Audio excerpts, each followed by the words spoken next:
How do you prepare for a long trip? You probably look up the route on Google Maps or watch a walkthrough on YouTube. Or maybe you ask someone who's been there recently. But what if you're bound for a place humans have never existed? Yes, I'm talking about our next-door neighbor, the Red Planet. NASA is planning a mission to Mars in the late 2030s or early 2040s. That's too far in the future, so why start preparing now? Well, it's closer than you think. Rookie astronauts spend at least 2 years training just to go out in space. For every hour they spend in space, they need to spend 10 hours underwater on Earth. This training only applies to spacewalks and the International Space Station. So far, some 600 people have been to space, but humans have never set foot on Mars. Traveling to this planet will require a different kind of training. Is there a region of Earth that closely resembles Mars? The Apollo mission's astronauts trained in Nevada. This is where Neil Armstrong and his fellow astronauts got a sense of what the surface of the moon would feel like. But Mars is different from the moon. It has gravity and an atmosphere. In this aspect, it resembles our own planet. Just one country, to be more precise: Iceland. NASA used this island in the far north of Europe as a testing ground for its 2020 Mars mission. And no, the mission didn't involve humans landing on the Red Planet. Just a small rover looking for signs of life. But the high-tech robot still needs some practice. Let's do a little test of our own. Compare the landscapes on Mars and Iceland. Are you struggling to spot the difference? Good. That means that scientists have picked the ideal training grounds for the upcoming Mars mission. An area entirely barren and devoid of life. That's how one researcher involved in the mission described Iceland. And this description perfectly matches the conditions future astronauts will encounter on Mars. But what's so special about Iceland? There are valleys that were created by volcanic eruptions. The island is still young in geological terms. Simply put, it's still forming. Lava flows, water, volcanoes, raging winds. Iceland has it all. The country's slogan is the land of fire and ice. The island's population is just above 350,000. For comparison, the city of Cleveland in Ohio has more residents than the entire country of Iceland. But the size doesn't always matter. Remember Euro 2016? When England lost to Iceland 2-1, their players became stars overnight, but Icelanders are closer to the stars than you think. The country has a space agency. Yeah, you heard it correctly. Now, this agency actually consists of 2 people who are trying to promote Iceland as a terrestrial analog to Mars. In short, this means that Iceland looks a lot like the Red Planet. The local duo wants to get space scientists to choose Iceland as a training ground for future astronauts. Their biggest argument is that it's cheaper. Sending people and equipment into space is expensive. Duh! According to Elon Musk, SpaceX launches cost around $2 million. That's way less than a typical NASA launch. A large portion of space research takes place back on Earth. Antarctica is ideal for studying cold and desolate places in outer space. Hawaii is perfect for exploring lava tubes and the composition of rocks. Just imagine the logistics behind going to both of these regions at the same time. This is where Iceland comes into play. It has diverse habitats that are relatively close to each other. So what exactly will future Mars-bound astronauts do in Iceland? To answer this question, let's travel back in time. Nevada wasn't the only place NASA's astronauts visited more than half a century ago. They prepared for walking on the surface of the moon in Iceland too. Their primary objective was collecting rock samples. These can mainly be found near volcanoes and lava fields, and Iceland has plenty of those. Around 60% of the local landscape is rocky and rugged. This makes the island the size of Kentucky feel like another planet. Add that to the fact that 80% of Iceland is uninhabited, and you get the perfect playground for astronauts. And there's another similarity with Mars. In summer, it can seem as if the sun never sets in Iceland. Locals go shopping at 3 a.m. In June, for example, the night can last only 2 hours. Sounds like a perfect open-air party destination. Well, not really. Who would want to party at a freezing temperature of 42 degrees Fahrenheit? That's the average low air temperature in June. Future astronauts spent weeks in Iceland, trying to adjust to these strange conditions. This helps them prepare for the long days on Mars. This is not a figure of speech, since days on the red planet are longer than the ones on Earth by 40 minutes. That's not much, considering the length of days on other planets. On Jupiter, a day is over in just under 10 hours, while a day on Venus equals 243 Earth days. But let's first land on Mars and then think of other planets, shall we? Have you been doing some math in your head? If one day on Mars is 40 minutes longer than on Earth, then how long is a Martian year? Nope, I'm willing to bet your calculations aren't correct. You forgot to factor in an important detail. The planet is farther from the Sun than Earth. This means that a year on Mars lasts 687 days, nearly twice as long as a year on Earth. Sorry, future astronauts, you'll get a birthday cake once every 2 years. There's another minus to the red planet, literally. The planet's average temperature is minus 76 degrees Fahrenheit. Makes Iceland's climate feel like the tropics, huh? Despite these extreme weather conditions, scientists believe that water once flowed on Mars. And where there's water, there's life. That's why NASA scientists lowered the tiny rover in the middle of a crater that they suspected was once a lake. This is where it stands the greatest chance of finding evidence of life. What about life forms on Mars? Looks like it's not science fiction. The planet has polar caps like Earth, and that's not all. Scientists believe they've even detected snowfall on Mars. Its atmosphere is 100 times thinner than that of our planet. It isn't a breath of fresh air, but it isn't extremely inhospitable like other planets. On Venus, it rains acid, and the temperature is high enough to melt lead. And on Jupiter, there are gigantic storms that rage on for centuries. Makes you fall in love with the blue planet all over again. Even Iceland sounds fun at this point. You might even want to learn Icelandic.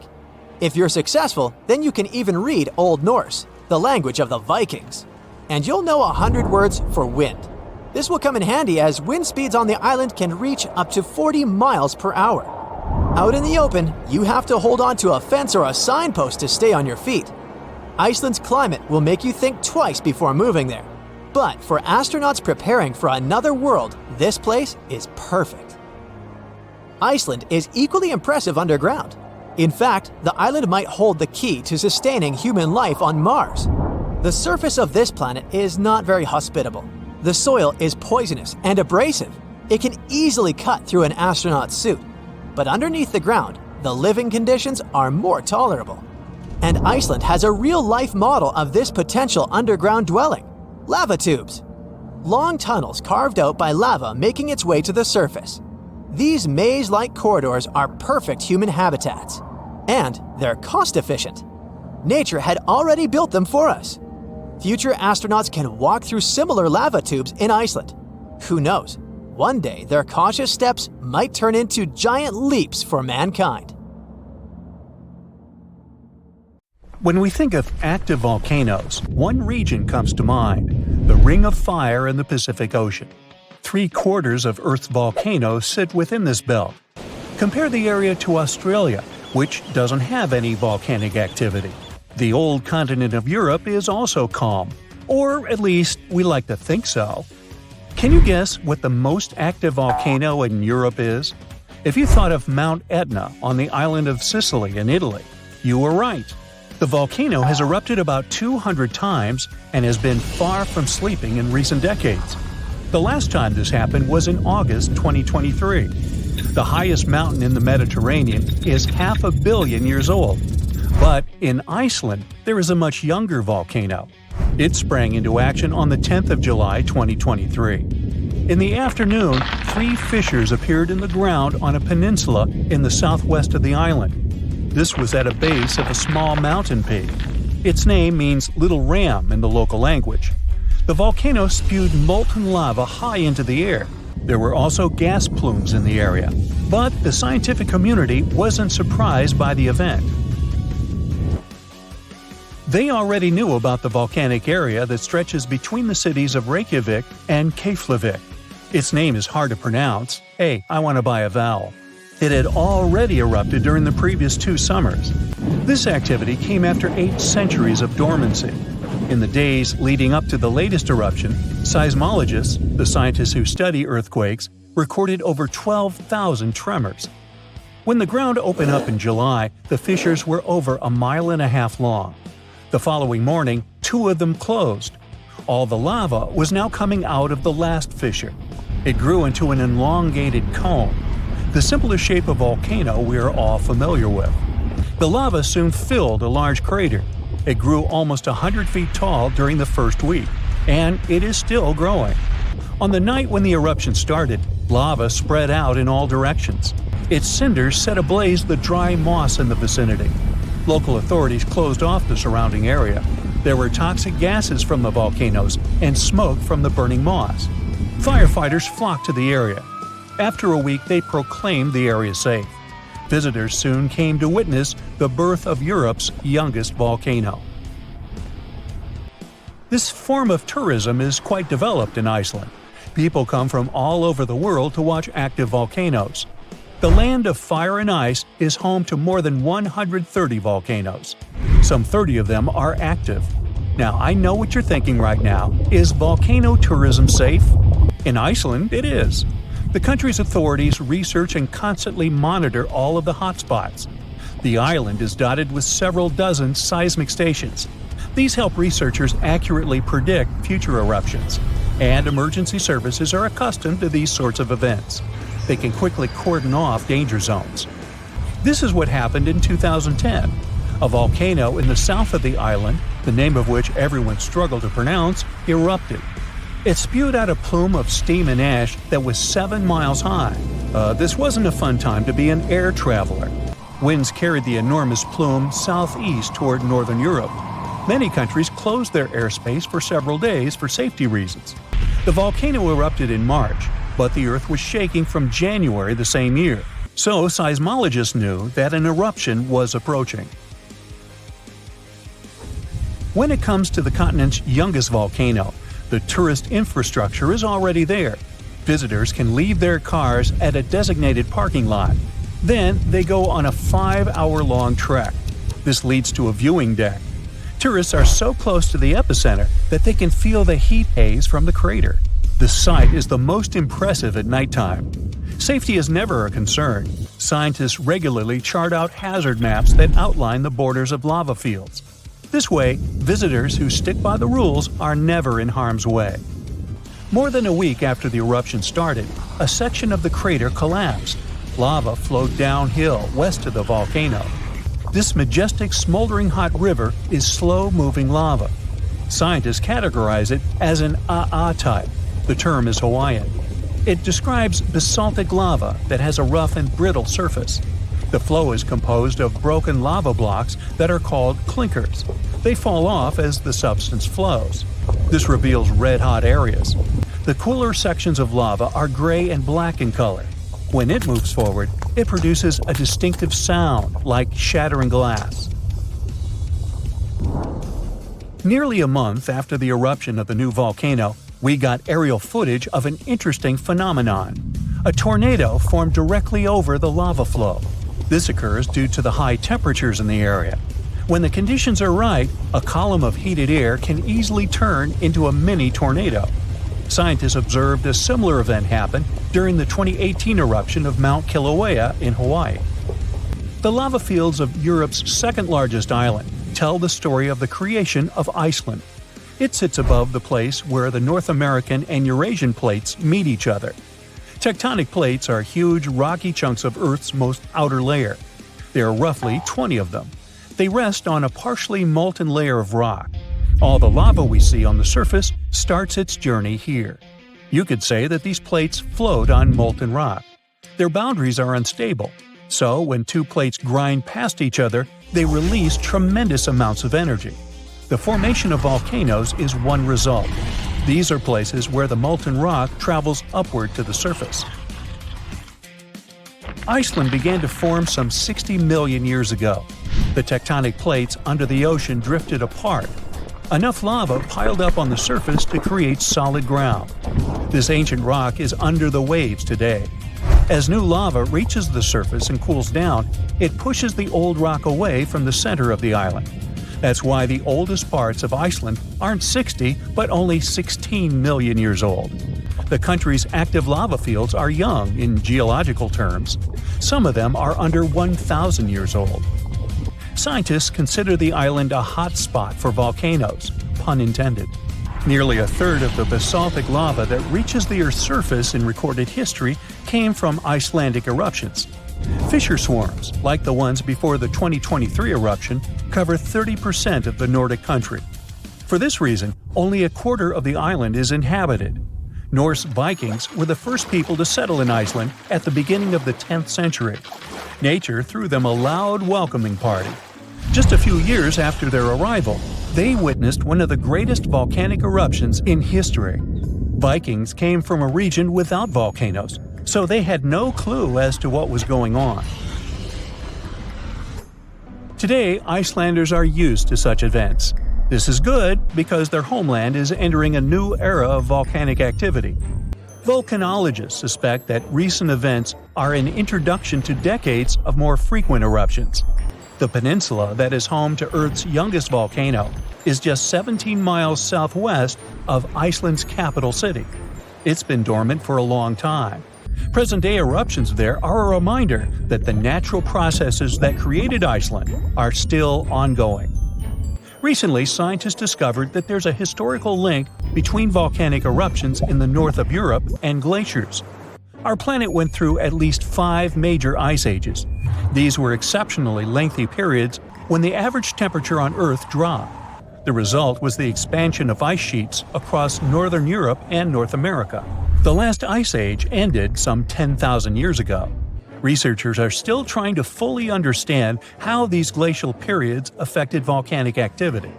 They suspect that the sheer weight of all that ice disrupts the flow of magma underground. When glaciers retreat, the pressure is lifted. This makes it easier for lava to flow upward to the surface where it bursts.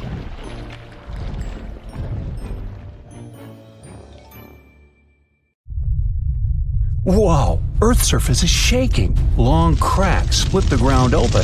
Lava rivers are rapidly flowing down the slopes. Deafening noise is filling the air. Rocks and other debris are flying high up. Clouds of volcanic gas and ash cover the sky. Now, this is not a plot of a blockbuster disaster movie. It's what happens when supervolcanoes decide to erupt. But this is likely not the scenario that will take place when the world's largest volcano, Mauna Loa, decides to finish its long nap. In 2021, scientists were sure it would happen soon, but so far, nothing. The volcano's seismicity keeps increasing and then going back to normal. But you never know when this giant will finally come back to life. That's why experts have been monitoring geological activity on Hawaii's largest island for quite some time. The Big Island of Hawaii is made up of 5 volcanoes, including the most active on the planet, Kilauea, and the largest, Mauna Loa. This gigantic thing makes up almost half the landmass of the island. And what lava Kilauea emits in one day, Mauna Loa could spew out within 20 minutes. That's what it did in 1984. While Mauna Loa's smaller sibling has been throwing tantrums for a while, the giant has been slumbering ever since its last eruption. But very recently, the Hawaii Volcano Observatory has recorded more than 200 mini-earthquakes below Mauna Loa. It likely means an increased flow of magma down there. Good morning! The volcano might be waking up, or not. If Mauna Loa did suddenly erupt, lava flows could reach the ocean and the most populated and touristy places, like Captain Cook, very quickly, in a matter of hours.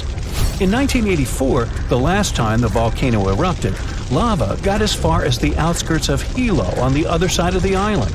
That's where a campus of the University of Hawaii is found. Luckily, people had a few weeks' warning to get ready for the disaster. These days, locals have special go bags ready with the most important stuff, including documents and money.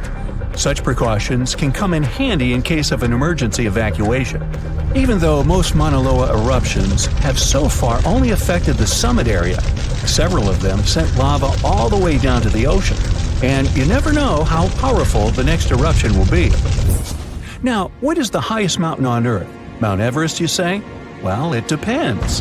From seafloor to the summit, Mauna Loa is 1,000 feet taller than the famous Himalayan peak. The volcano is so big, it makes the Pacific plate it's sitting on literally slump under its weight. Scientists say that when this monster of a volcano erupts, the volume of lava coming out per unit will be life-threatening. Over its recorded history, Mauna Loa has been erupting regularly, almost every 6 years. And even though the last eruption of the volcano occurred about 40 years ago, scientists are certain it'll happen again. Now, remember the scene I showed you at the beginning? Well, you can relax. It's not likely to happen with Mauna Loa. The thing is, big island volcanoes, including Mauna Loa, aren't very volatile. That's because they're shield volcanoes. These volcanoes got such a name because they aren't really very high and resemble a warrior's shield placed flat on the ground. Shield volcanoes get formed by very fluid lava. It travels farther and forms much thinner flows than lava erupted from a stratovolcano, which is conically shaped and tall, like the infamous Krakatoa in Indonesia. So if, or should I say when, Mauna Loa erupts, there probably won't be ash clouds and tons of debris. The most dangerous thing will be lava. Since Mauna Loa is a shield volcano, its lava is extremely fluid and voluminous, which allows it to flow far and fast. Using theoretical vent maps, experts from the Hawaii Volcano Observatory have made charts of possible lava flows. They're kind of worried about earthquakes clustering at high rates. It likely means that lava is on the move under the surface. 500 to 600 earthquakes per day are a serious reason to be on high alert. On the other hand, it doesn't necessarily mean a disaster or inevitable eruption. Around a decade ago, several earthquakes that happened at the same time signaled that something was happening under Mauna Loa. But an eruption didn't occur. Instead, half the volcano shifted a bit to the south. This way, it probably gave more room to magma so that it had enough space to stay beneath the surface. Now, let's get back to the catastrophic eruption we saw at the beginning of the video. That's what often happens when a supervolcano erupts. Those are volcanoes that have at least once had an eruption with a volcanic explosivity index of 8, which is the largest recorded number on the index. Supervolcanoes are often extremely large, with no cone at all. That's because they're typically the remains of gigantic magma chambers that once flared up, leaving behind a caldera. They're usually found over hot spots. Supervolcanoes can produce super eruptions, and when they do, they blow more than 240 cubic miles of ash, molten rock, and hot gases up into the air. In other words, 4 super eruptions could fill the Grand Canyon to the brim. Supervolcanoes get formed when gigantic volumes of scorching hot magma are trying to escape from deep underground. This magma rises close to the surface but can't break through Earth's crust. That's why a huge pressurized pool of bubbling magma gathers at a depth of only several miles. The pressure keeps growing because more magma is trying to get to the surface until, bam, a super eruption occurs. The most recent super eruption happened in New Zealand. Well, when I say recent, I mean around 26,500 years ago. Nah, I wasn't around then. That's when a supervolcano beneath the surface of Lake Toba spewed into the air more than 300 cubic miles of ash and pumice. Imagine 500,000 Great Pyramids of Giza flying up at the same time.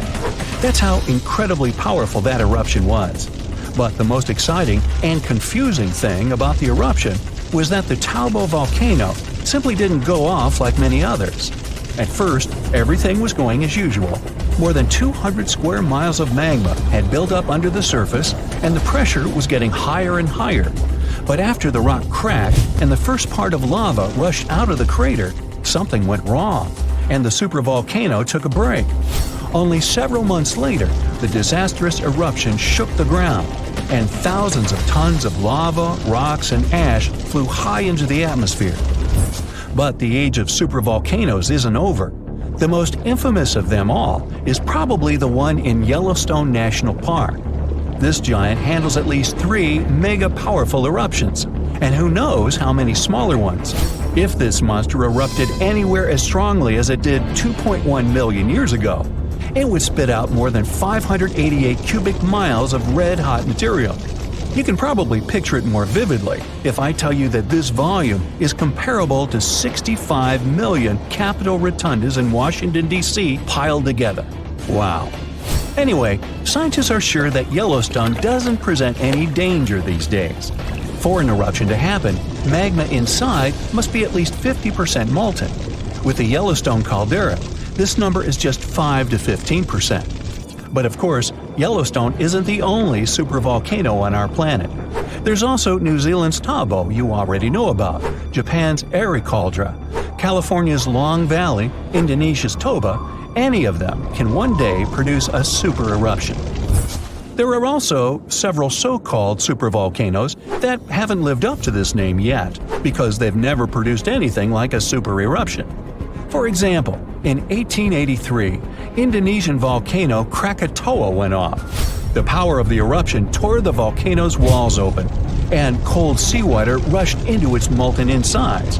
The difference in temperature made the volcano blow up with a deafening boom. It was clearly heard 2,000 miles away in Australia. It earned the blast the title of the loudest sound in history. But even though the consequences of this event were truly catastrophic, it still turned out not powerful enough to be called a super eruption. Our planet's biggest and meanest supervolcanoes are waking up. When they erupt, you'll surely notice it, even if you live thousands of miles away from the epicenter. Scientists are worried we might not have enough time to prepare and deal with the consequences of a super eruption. There's some volcanic activity close to the Italian city of Naples. And no, it has nothing to do with the famous Mount Vesuvius, but with another volcano. This one is harder to see as it doesn't have a tall peak like Vesuvius. But don't let this bad guy trick you. It could be way more dangerous than its giant neighbor. It does have a huge crater that's about 8 miles wide. This volcano is called Campi Flegrei, and it's actually one of the largest volcanoes in Europe, sitting under the town of Pasquale. So, Campi Flegrei erupted 39,000 years ago with a bang so massive it spread ash across the whole Mediterranean region. It also caused the temperature to drop by over 16 degrees Fahrenheit across Eastern Europe. It was the biggest volcanic eruption in Europe in 200,000 years. Since then, Campi Flegrei has had smaller eruptions, and the last one happened in 1538. Now the area is full of small craters, hot springs, and bubbling pools, and they're all proof that this volcano is still very much alive and brewing something. Since the early 2000s, the ground in the giant crater and the town nearby have been slowly rising by about 1 to 1.5 inches every year. There were at least 150 earthquakes that shook this supervolcano lately. In May 2024, there was a 4.4 magnitude in the area, the biggest in the last 40 years. Residents had to leave their homes and camp outside, fearing there would be more earthquakes. No one knows how Campi Flegrei is going to behave in the following months or years, but the authorities are organizing evacuation exercises to prepare the population just in case. The Italian volcano looks like an innocent kitten compared to the real giants like Yellowstone. For a volcano to deserve the title of a super one, it must be able to produce catastrophic-scale eruptions and eject huge amounts of magma, ash, and volcanic gases. The Yellowstone giant meets these criteria. Even though it moves from time to time, the Yellowstone supervolcano hasn't erupted for 640,000 years. But when it does wake up, it might erupt with incredible power, about the same amount as 10 huge nuclear power stations can produce. Under the ground, beneath Yellowstone, there's a super hot area full of molten rock called magma. As more magma moves into a big space called a magma chamber, the ground above starts to swell or rise. When the magma cools down, the ground falls. Between 2004 and 2009, the ground at Yellowstone rose by almost 10 inches, but then it started to slowly go back down in 2010. Scientists aren't sure if it's going to erupt anytime soon. There's also another big volcano called Long Valley in California that has been active since 1980, and it can be a really big threat. Scientists studying this supervolcano found out that before its biggest eruption, 760,000 years ago, the buildup may have taken less than a year. Now, that's bad news, because a supervolcano eruption can have a huge effect on the world, like the eruption of the Toba volcano in Sumatra around 74,000 years ago. It became the biggest volcanic eruption the Earth had seen in 28 million years. It covered parts of Indonesia, India, and the Indian Ocean with a thick layer of volcanic debris, almost like a 6-inch blanket. The amount of rock it spewed out was like stacking nearly 3 million Empire State Buildings. The giant crater it left behind can still be seen from space. All the ash and gases shot up into the air and blocked some of the sunlight. It caused a volcanic winter that lasted about 6 to 10 years. Some scientists think this eruption might have even affected early humans. Around the time Toba erupted, the human population took a sharp dip, and there were far fewer people. Some say this is why all modern humans come from a small group of survivors. According to the Toba catastrophe theory, most early humans in Europe and Asia didn't survive the cold and harsh climate after the eruption, but a lucky group lived through all that in Africa. Not all scientists agree with this idea, and some archaeological and climate records show a different story. Another volcano that changed the world in a big way was Mount Tambora in 1815. The next year went down in history as the year without a summer. It was cold and rainy, and there was snow and frost even in the middle of summer, especially in Europe and North America. This happened because the volcano sent out a lot of sulfur dioxide into the sky, which spread all over the world and made the planet colder. When Tambora erupted, it caused huge tsunamis that smashed homes and took the lives of around 10,000 people. Afterward, about 80,000 more people passed away because of the consequences the eruption had caused in the world. The cold weather ruined crops, so food became really expensive.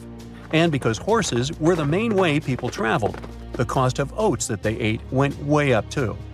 Some people even think this led to the invention of the bicycle in 1817 as a new way to get around. The eruption made the Earth colder for about 3 years. Now, even though the Tambora eruption was so powerful, Krakatoa, another volcano in Indonesia, stole the show when it erupted in 1883. It was just easier to spread information about it through telegrams and photos.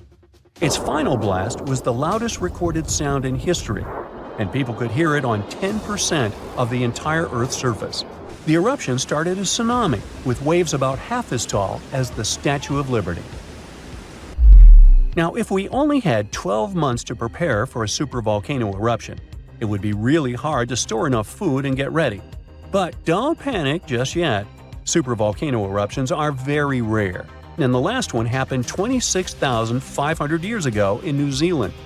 Scientists think that a super eruption happens once every 100,000 years on average. But the sad part here is that the Earth doesn't follow a perfect timeline.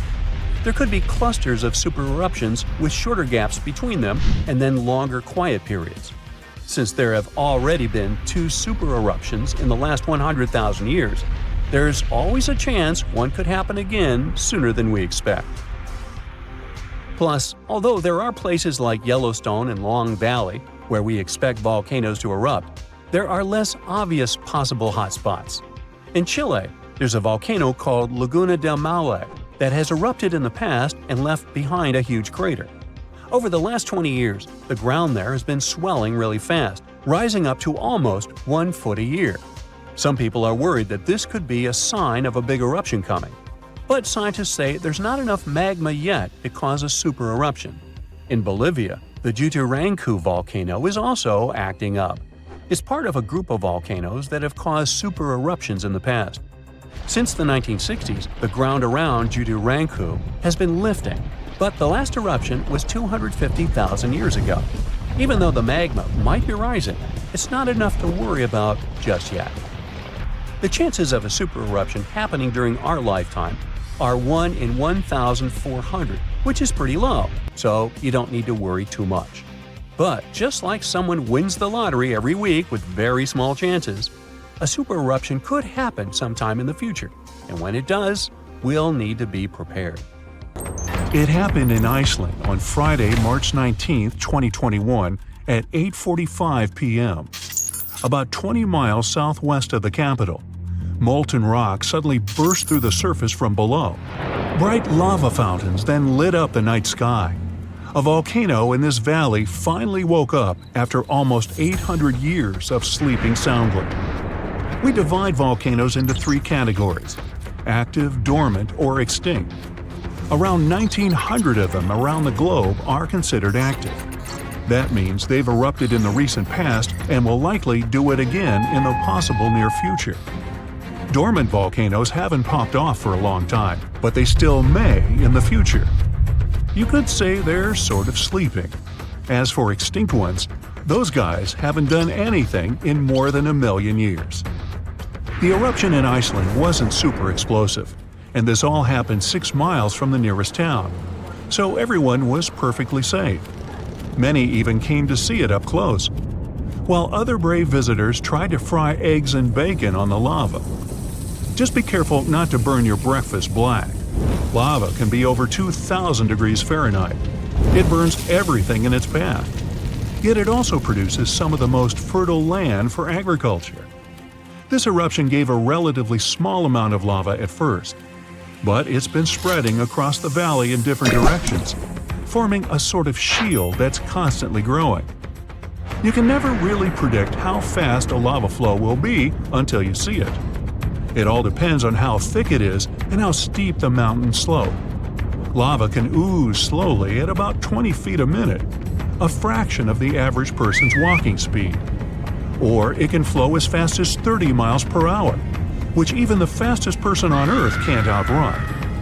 But the lava isn't even the most dangerous thing about volcanoes. That would be the toxic gases spewing from the eruption. And those spread faster and further than the lava flow. Luckily, in Iceland's case, the wind has been blowing these gases away from residential areas. Scientists weren't surprised this volcano erupted. They knew it was coming. Increasingly stronger earthquakes had been shaking this area for the past 15 months. There were 50,000 earthquakes within just the 3 weeks leading up to the eruption. That's 100 per hour. The volcano has been active since March, and geologists say this could last for weeks, months, years, or even decades of constant eruptions in the area. Mount Shasta is in the top 5 most dangerous volcanoes in the U.S., so geologists are keeping a close eye on it. The last eruption was in 1250. I wasn't around then, but this volcano erupts every 600 to 800 years. Which means, tick-tock, we're due any day now. About an hour from Portland, Oregon, there's an active volcano that last erupted in the 19th century. Next time it goes off, scientists think it'll produce larger amounts of ash and dust. This could cause an electrical blackout and make water unsafe to drink in the area. But the experts pay close attention to Mount Hood. They'll be able to give plenty of warning so people can react in time. Kilauea is one of the most active volcanoes in the world. It's been erupting almost constantly since 1983, making it also one of the longest eruptions known on Earth. It's the youngest land volcano in Hawaii. Volcanoes can take thousands of years to form, but others can pop up practically overnight. A volcano in Mexico just erupted in an open field in 1943. It started growing from there. Within a year, it was almost 1,500 feet tall. When the eruptions finally stopped 9 years later, the mount had reached a height of over 9,200 feet. Mount Fuji is an iconic symbol of Japan. The last time it erupted was in 1707, and it sent a shower of burning rocks as far as 60 miles away. If a similar eruption happened today, Tokyo would be within that vicinity. Mount Fuji is right on the Ring of Fire, that horseshoe-shaped region in the Pacific Ocean full of active volcanoes and earthquakes. From one end to the other, it's almost 25,000 miles long. It could wrap all the way around the Earth's equator. In January 2020, Taal Volcano in the Philippines started spewing lava, sending huge plumes of ash half a mile up into the sky. The eruption even triggered a rare phenomenon, a dirty thunderstorm. That's when the smoke cloud above a volcano produces its own lightning. The chance of volcanic tsunamis was also high. Those are usually caused by tectonic movements that occur because of volcanic activity. Tal has erupted more than 30 times in the last 450 years.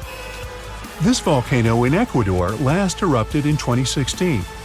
Scientists think it might be showing some early warning signs of magma on the move.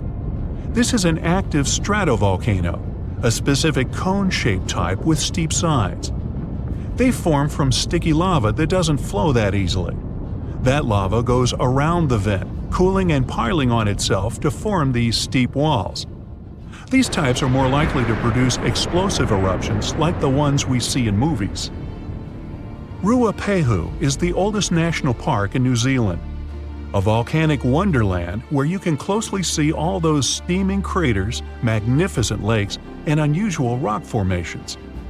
It last erupted in 2007 and has had 10 eruptions since the mid-19th century. But eruptions, lava flows, and toxic gases aren't the only danger coming from volcanoes. There's also a thing called lahar, a kind of volcanic mud flow of debris. In between eruptions, snow melts and a lake forms in the caldera. If the last eruption brought mud, ash, and rocks in the lake, it becomes dangerously full. In that case, only a temporary dam holds it back. Indonesia has the biggest number of active volcanoes in the world, including one called Anak Krakatoa. It means child of Krakatoa, and its famous parent isn't far away. A huge tsunami in 2018 partially woke Junior, a scary thought since Senior had one of the most powerful eruptions ever seen on this planet in 1883. Krakatoa's boom was the loudest sound ever heard. People over 2,000 miles away could hear the explosion. The sound wave circled the globe 7 times, and scientists say it's hard to predict this volcano's eruption patterns. Mount Yasur in Vanuatu is one of just a few volcanoes in the world where you can see a lava lake. Tourists even go there to peer over the edge and get a look at the burning, bubbling lake below. Well, except for when the volcanic activity goes to levels 3 and 4 out of 5. That means there are more intense earthquakes, volcanic tremors, or steam, gas, or ash ejections. Then this place is off limits because, duh. This volcano in the DR Congo has the most active and largest lake volcano in the world. And all that lava is unusually fluid, meaning it travels faster and further than the stuff coming out of most volcanoes. It's certainly not amongst the tallest ones, but Ethiopia's Erta Ale is unique in that it has a lava lake almost constantly, which is pretty rare. The locals call it a smoking mountain because its lava lake often causes eruptions. This volcano is near the Danakil Depression, one of the hottest places on our planet. Merupi has been erupting on a regular basis since the mid-16th century. This volcano helps scientists do crucial research on how eruptions work and how they can warn people in time.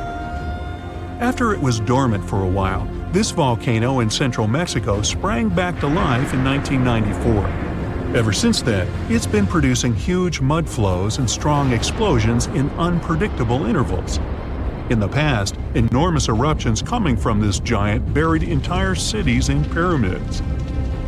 Imagine staying in a hotel and waking up to the magnificent view of a massive volcano covered in glowing rivers of lava and clouds of ash. When it lets off heat, visitors to this area in Guatemala take a chance to roast some marshmallows there. One of the most active volcanoes on Earth is on a small island north of Sicily. Stromboli has regular explosions, together with glowing lava coming from vents inside the crater. Not too far away is Etna, Europe's most active volcano and one of the biggest continental ones in the world. By the way, Earth definitely isn't the only planet with volcanoes. The largest one in our solar system is on Mars. It would cover the entire state of Arizona, and it rises nearly 3 times higher than Mount Everest. Ooh, don't look down. Phew, you could finally send that last report for the day and breathe out. The weekend is around the corner, but just when you're about to hit send, you're alarmed by the low rumbling under your desk. Is it the light rail passing by? Unfortunately, that's not the case. It's a volcano speaking. What, here? In Arizona?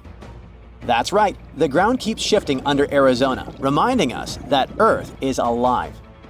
No panic though, let's arm ourselves with some context. 20 American states have extinct, active, and dormant, currently sleeping, volcanoes.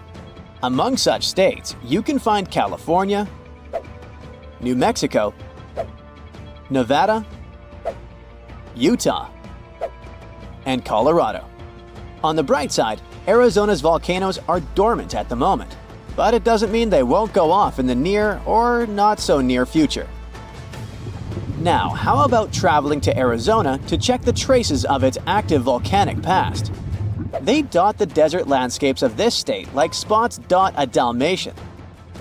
There are entire volcanic fields southwest of Phoenix, east of Douglas, near Flagstaff, north of Kingman, and near the Mexico border.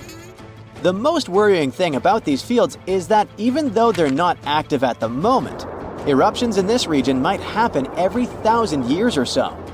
Well, the time seems to be up.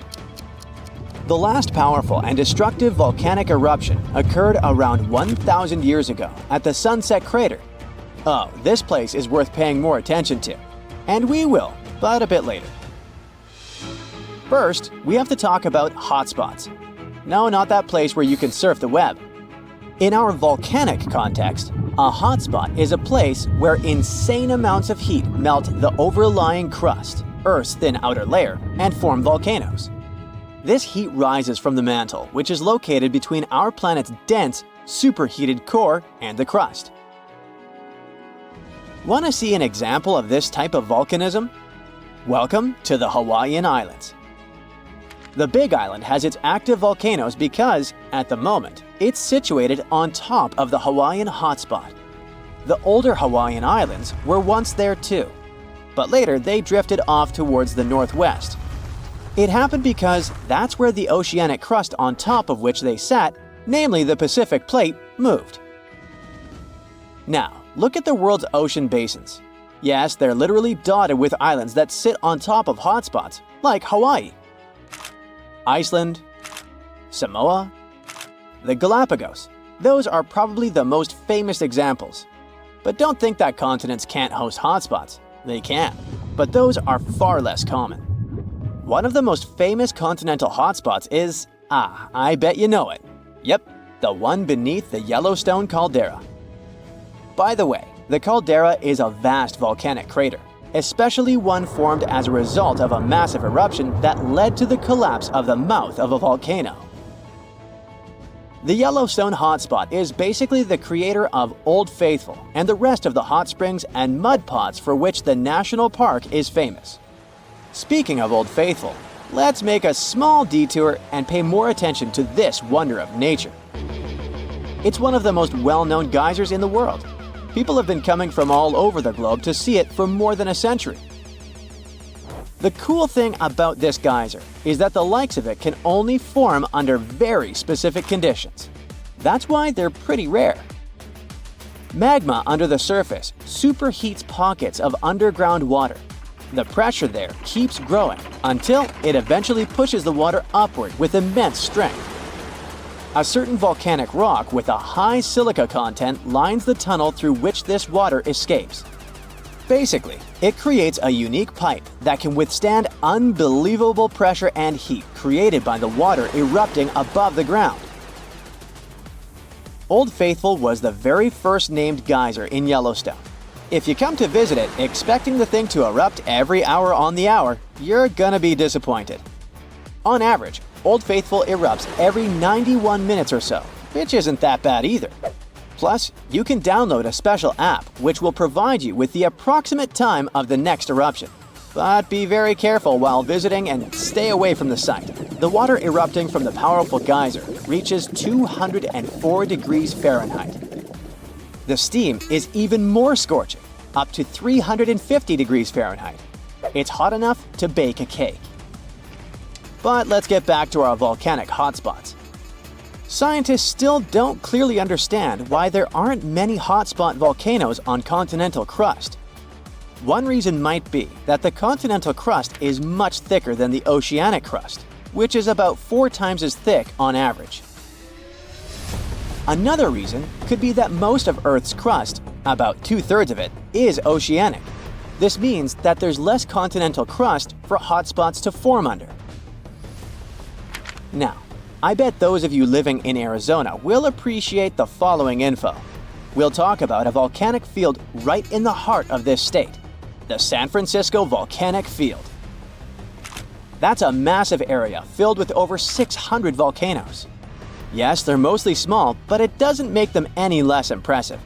They're scattered across 1,800 square miles in northern Arizona, a giant territory.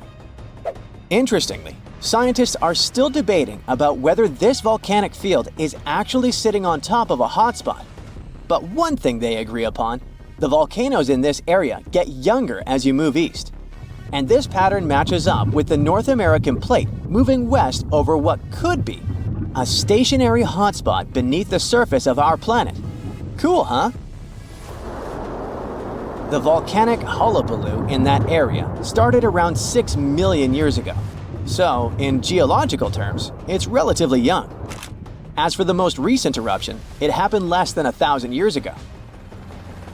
The Sunset Crater, which I mentioned before, the one near Flagstaff, is the most famous vent from that eruption. The Sinagua people had to leave their homes at Wupatki Pueblo because of the eruption. That site is now part of the Wupatki National Monument.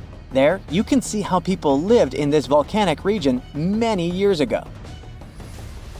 If you go to explore this area, you'll notice that most of the volcanoes there are basalt cinder cones, small and steep. The Colorado Plateau has quite dry weather conditions. That's why the volcanoes haven't worn down much. Some of the best examples of those cones, like this one, called the SP crater, still look like they appeared yesterday. But look around.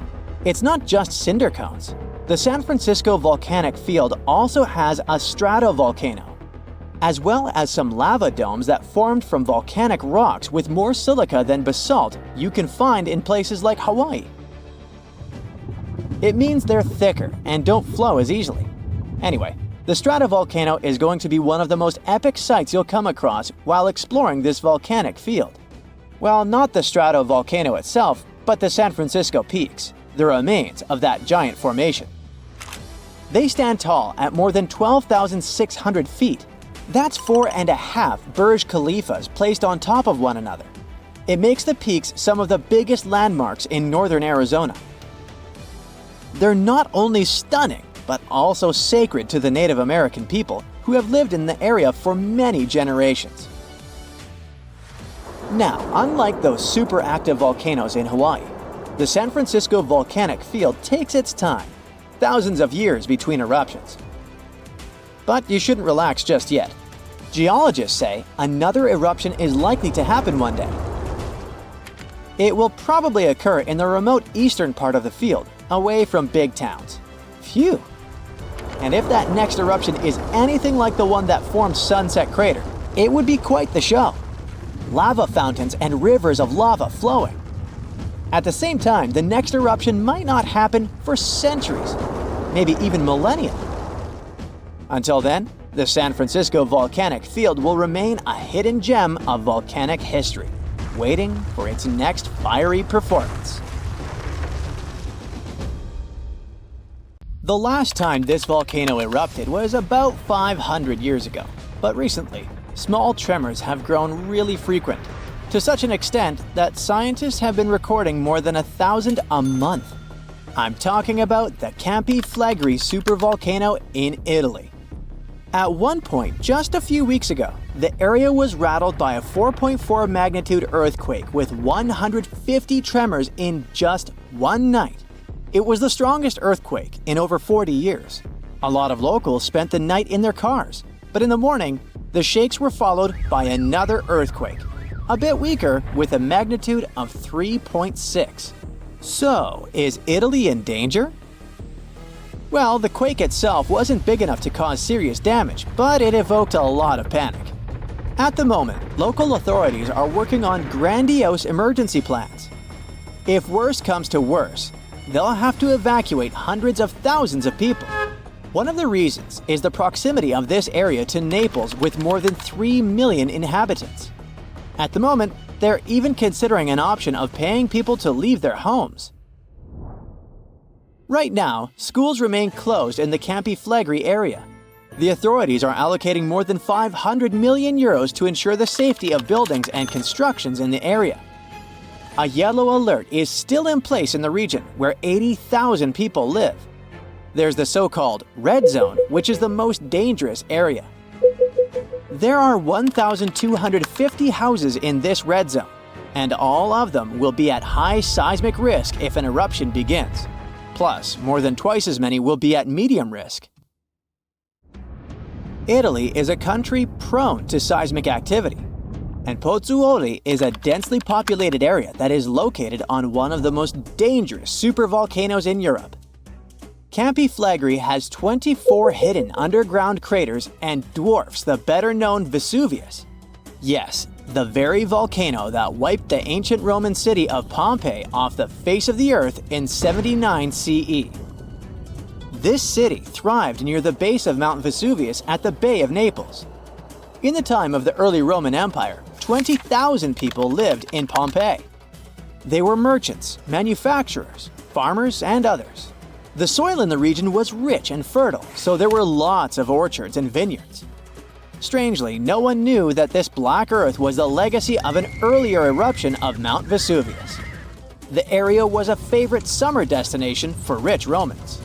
Sadly, at noon on August 24, 79 CE, all this prosperity came to an end. The peak of Mount Vesuvius exploded, sending a 10-mile-high mushroom cloud of ash and pumice into the stratosphere. For the next 12 hours, the eruption was wreaking havoc on the city. Volcanic ash and a hail of pumice stones, some of which were 3 inches in diameter, showered Pompeii. It forced the city's occupants to flee in terror.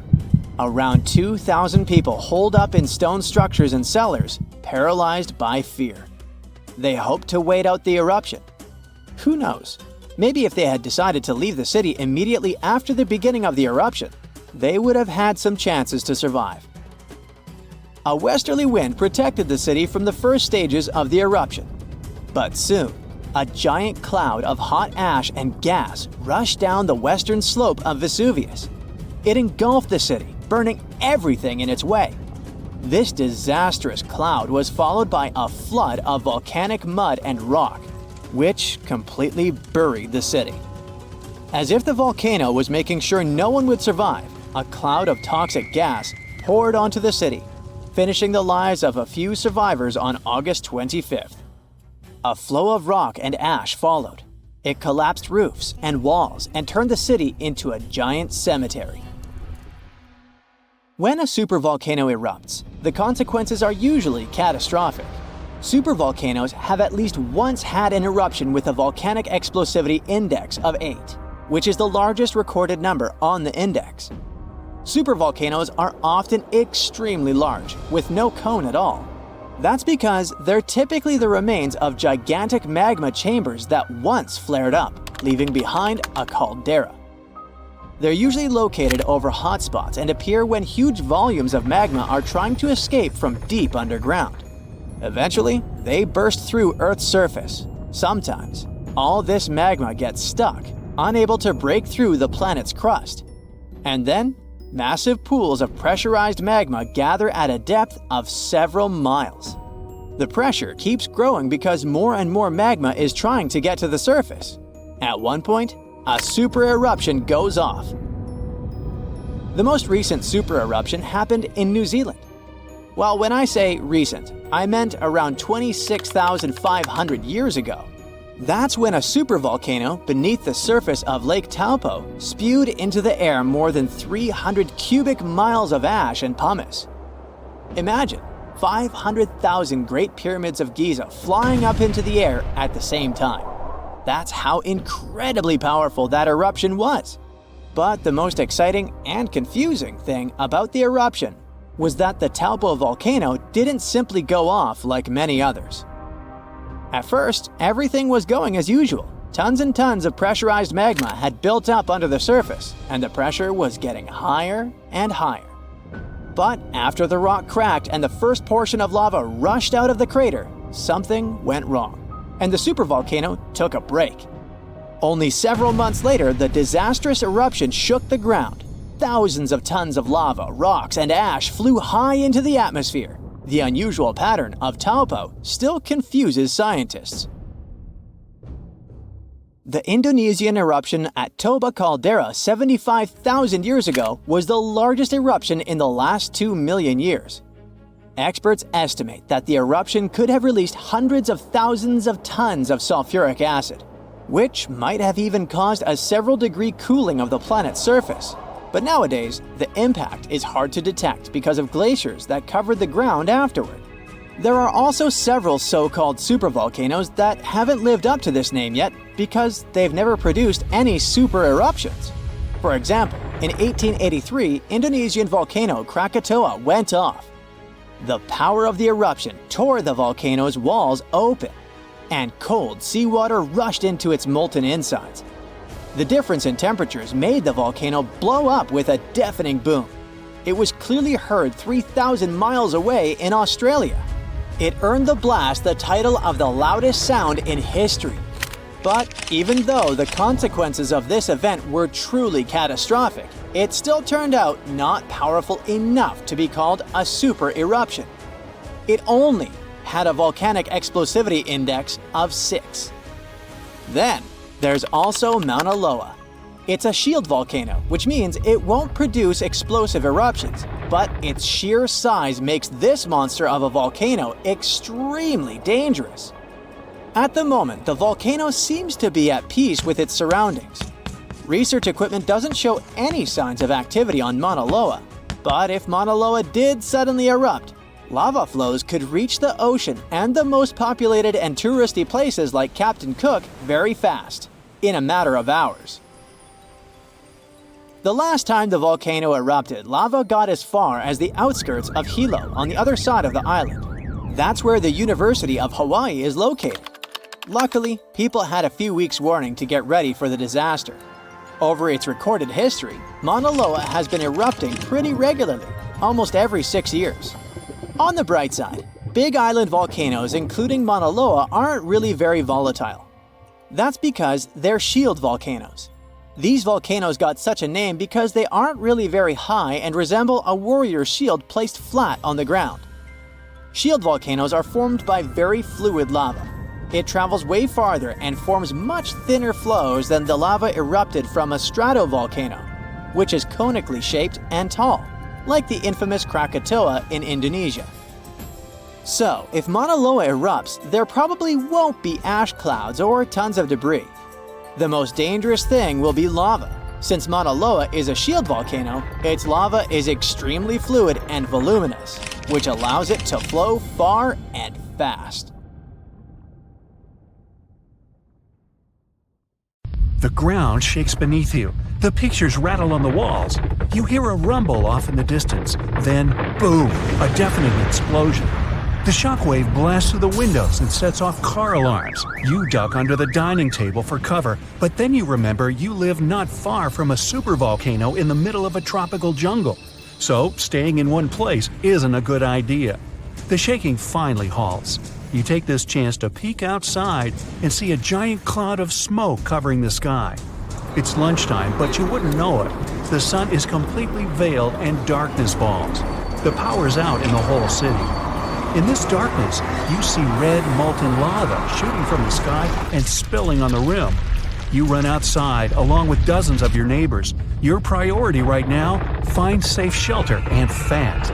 You think about taking the car, but with everyone running on the road, that's a no-go. So you run on foot where the crowd is going. Supervolcanoes are in a league of their own when it comes to natural disasters.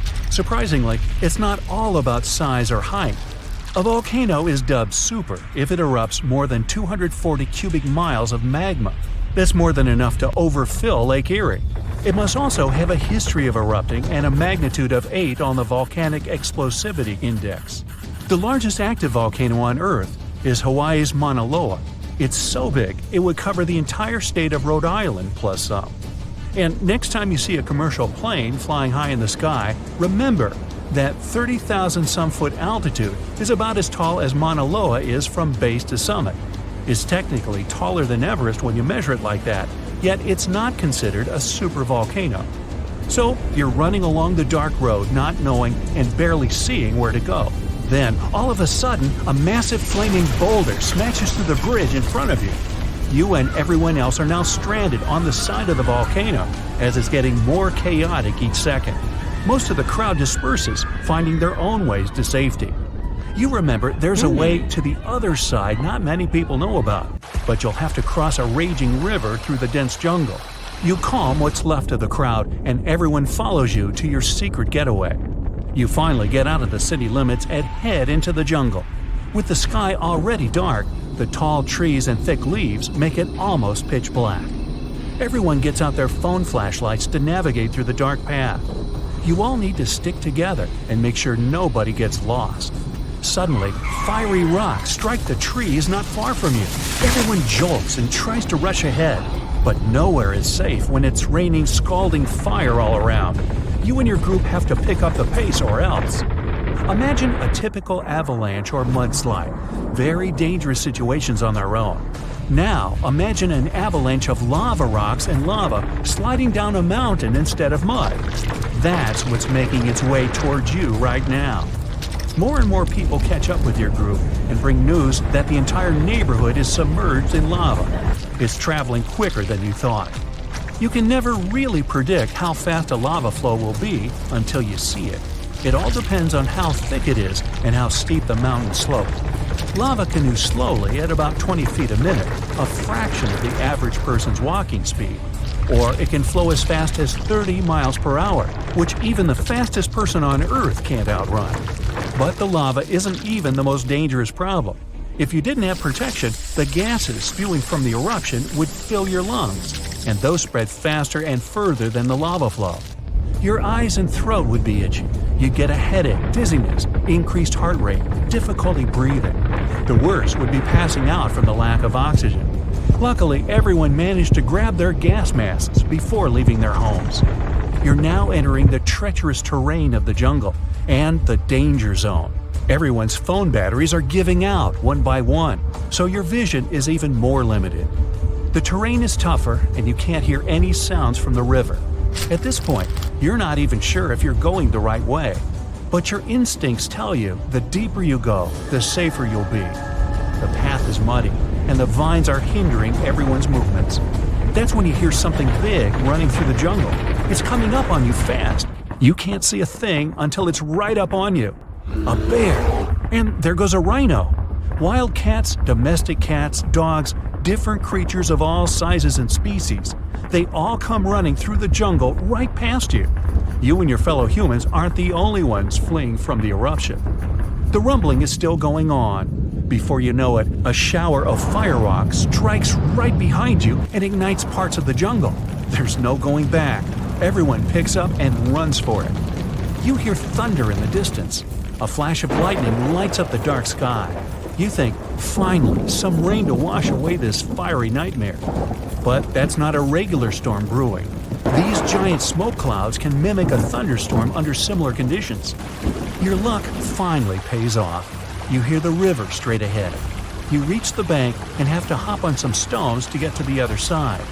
You almost slip when someone from the group catches you just in time. Whew, that was too close. Not far down the river is a large waterfall leading straight to a shallow lake with sharp rocks at the bottom.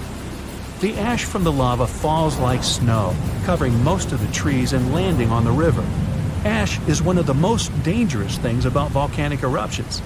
You're soaked to the bone, but it's a lot better than ash and smoke. And then the rest of the group follow.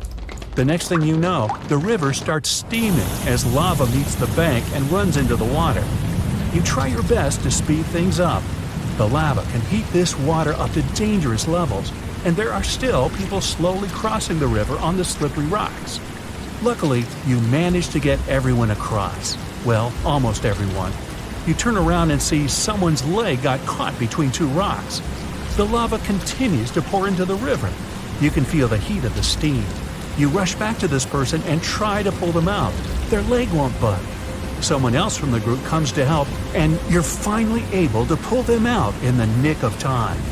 You and everyone else, now exhausted from your trek, keep going as far as possible.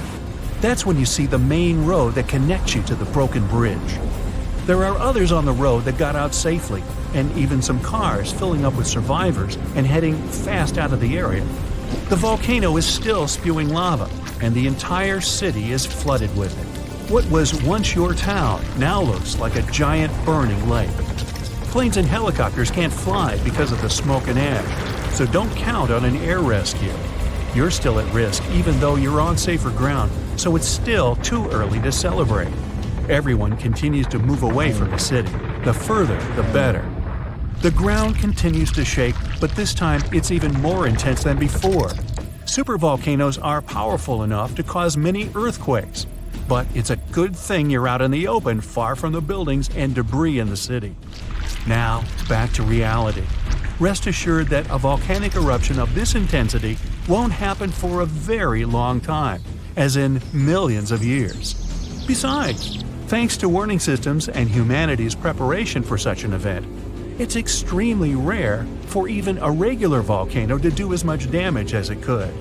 So, don't scratch Yellowstone off your travel list just yet. Huaychan Volcano in Indonesia is not your ordinary lava-belching mountain. Instead of producing black smoke and red lava, as most volcanoes do, this eccentric guy lets out a blue flame and electric blue lava. This phenomenon occurs because the volcano contains some of the highest levels of sulfur in the world, and when the sulfuric gases interact with scorching air and get lit by the molten lava, they start to turn blue. Unfortunately, you can see this mesmerizing sight only at night, but you can smell it all day long. By the way, the world's largest acid lake is also located inside this crater. The Dead Sea has a high concentration of salt and minerals compared to other seas, even though it's technically a lake. Swimming is almost impossible, but people go there for the natural chemicals for the body. Floating on the surface is a great way to relax. This ancient body of water got its name because no macroscopic organisms can live there since it's 9.6 times saltier than oceans. Only a few bacteria and fungi can be found enjoying the salt. It's also Earth's lowest elevation on land at 1,400 feet below sea level. An underground crystal cave exists in Mexico, and it looks like some interstellar world. It's roughly 1,000 feet beneath the surface, with each spike measuring up to 35 feet in length and weighing up to 55 tons. These are some of the largest crystals in the world. Luscantire Beach is an endless strand of white sand dunes and azure water. But don't let the tropical vibes fool you. It's located in Scotland. That's why it mostly looks like this during May and June only. In December, the place gets only an average of 1 hour of sunshine per day, making it way more dramatic in monochrome. The Georgia Guidestones is a collection of giant stones in a star pattern. It has inscriptions in 8 languages, including Hindi, Chinese, and Swahili. It also has an astronomical calendar finished in 1980 and was built to last centuries. No one knows who built it or why. All the way over in sunny California is Sequoia National Park, home to the giant forest. It's been around for thousands of years. More than 8,000 of these colossal trees rule the land, including 10 of the largest living plants in the world. The General Sherman sequoia is estimated to be up to 2,700 years old and is recognized as the world's largest known living tree by volume. The famous stone heads of Easter Island have been around for hundreds of years. No one knows exactly why they were built. Some scientists think that local people believed the statues would make the soil more fertile. Soil analysis proved the heads did their job well. It's the best agricultural spot on the island. The chemical composition of the ancient hot springs in Pamukkale, Turkey, makes the water pouring over the edge look magical. They're not only good for cleansing your body, but the mind too. All the way in Saudi Arabia is a rock sliced perfectly in the middle with 2 pieces sitting parallel. What makes Al Nasla so unique is that it wasn't artificially done. but is a result of nature's work over the years. Now, this glacier may look like someone dropped tons of red paint in the middle of Antarctica, but it's actually the natural color. Blood falls is a result of extreme salted water mixed with iron oxide, giving out this eerie vibe in the middle of nowhere. In early May 2018, New England observed one of the scariest and most dangerous phenomena ever, a super long-track tornado. The frightening natural phenomenon started not far from Charleston, New Hampshire, and traveled toward the town of Webster in Merrimack County. It took the tornado 33 minutes to cover 36 miles and become the third on the list of the longest track tornadoes in New England. In the Philippines, you can swim in some of the most crystal-clear waters and discover an underwater world below you in the province of Palawan. The municipality of Coron has white sandy beaches with many small boats riding through the many amazing sceneries. Tristan da Cunha is a small volcanic archipelago in the Atlantic, with the only neighboring cities of Buenos Aires, Argentina, and Cape Town, South Africa. It takes 7 days by ship to get to this unique place. If you want to escape from the rest of the world, staying with the 280 locals will make you feel like you're away from everything. During the first week of January 2018, unusually cold weather in the northeast United States froze the Atlantic Ocean in North Falmouth, Massachusetts. What's more, the ocean was frozen so thoroughly that people were walking on the waves. Now, that's obviously something you don't see every day. Red sand is what makes this beach unique and why tourists flock to Tianjin, China. A red-colored plant called a sueda salsa dwells in the saltwater. The whole beach is covered in red, with only the top layer of the sea visible. If there ever was a thing that said, "I defy gravity" out loud, it's the stone of Tabasco in Argentina. The huge 300-ton boulder stands precariously on the edge of a cliff and rocks a little bit from side to side in the wind. People even checked it by putting glass bottles under one of its edges. They exploded with another movement of the rock. Unfortunately today, you can't see this wonder of nature as it was a century ago. In 1912, the boulder suddenly dropped from its perch, which it had occupied for literally hundreds of years. The people of the nearby town of Tandil were so sad about this event that 95 years later, in 2007, they decided to restore the stone. They made a plastic replica of the rock and put it on the same spot and even in the same position. So, even today, coming by Tandil, you can see its famous balancing boulder. More of a symbol now, of course, because it's no longer rocking and only weighs 9 tons, but instantly recognizable nonetheless. Socotra is an alien-like island off the coast of Yemen in the Indian Ocean with one of the most unique trees ever seen. It's called the dragon tree, and it can only be found on this amazing island. In 2008, it was labeled as a World Heritage Site. If you ever see a tight burning column of air, don't panic, it's not the end of the world. The creepy combination of whirlwind sounds and scorching inferno means that you have crossed paths with a fire tornado, also known as fire twister or fire whirl. This dangerous phenomenon occurs mostly during wildfires. These fires create a big area of super hot air just above the ground. When this scorching air gets mixed with the cooler air higher up, it results in a whirlwind that churns up burning debris and flames. The most powerful firenadoes can stretch hundreds of feet into the air. The House of Mystery in Gold Hill, Oregon, amazes its visitors with gravity-defying effects. You can't stand straight there, always leaning to the side and having to hold on to something for balance. Balls roll upwards. There's also a broom that stands perfectly still wherever you put it, unlike virtually everything else in the shack. The local Native American tribes called this place the Forbidden Ground, even before the house was built there, and they avoid approaching it. The owners of the shack, though, decided to turn it into an attraction, and they succeeded. They created an atmosphere of mystery around the place, and spread the news about it in newspapers and later on the internet, and voila! A perfect anomaly is made. In fact, it's no more than a curiosity. A human-made optical illusion that tricks your eyes and other senses. Now, if you travel to the Philippines, Indonesia, or Papua New Guinea, you'll have a chance to see some of the most unusual and cheerful trees in the world. The trunk of the rainbow eucalyptus looks as if it had been painted orange, green, red, purple, yellow, brown, blue, hey, you name it.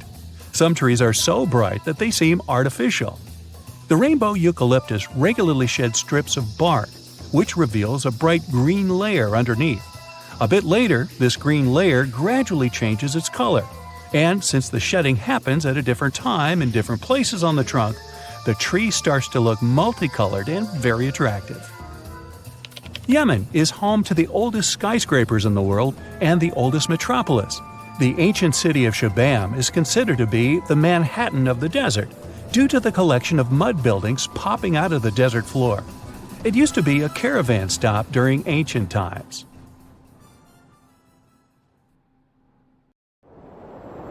So, you might have heard that Yellowstone National Park is sitting on top of a giant supervolcano.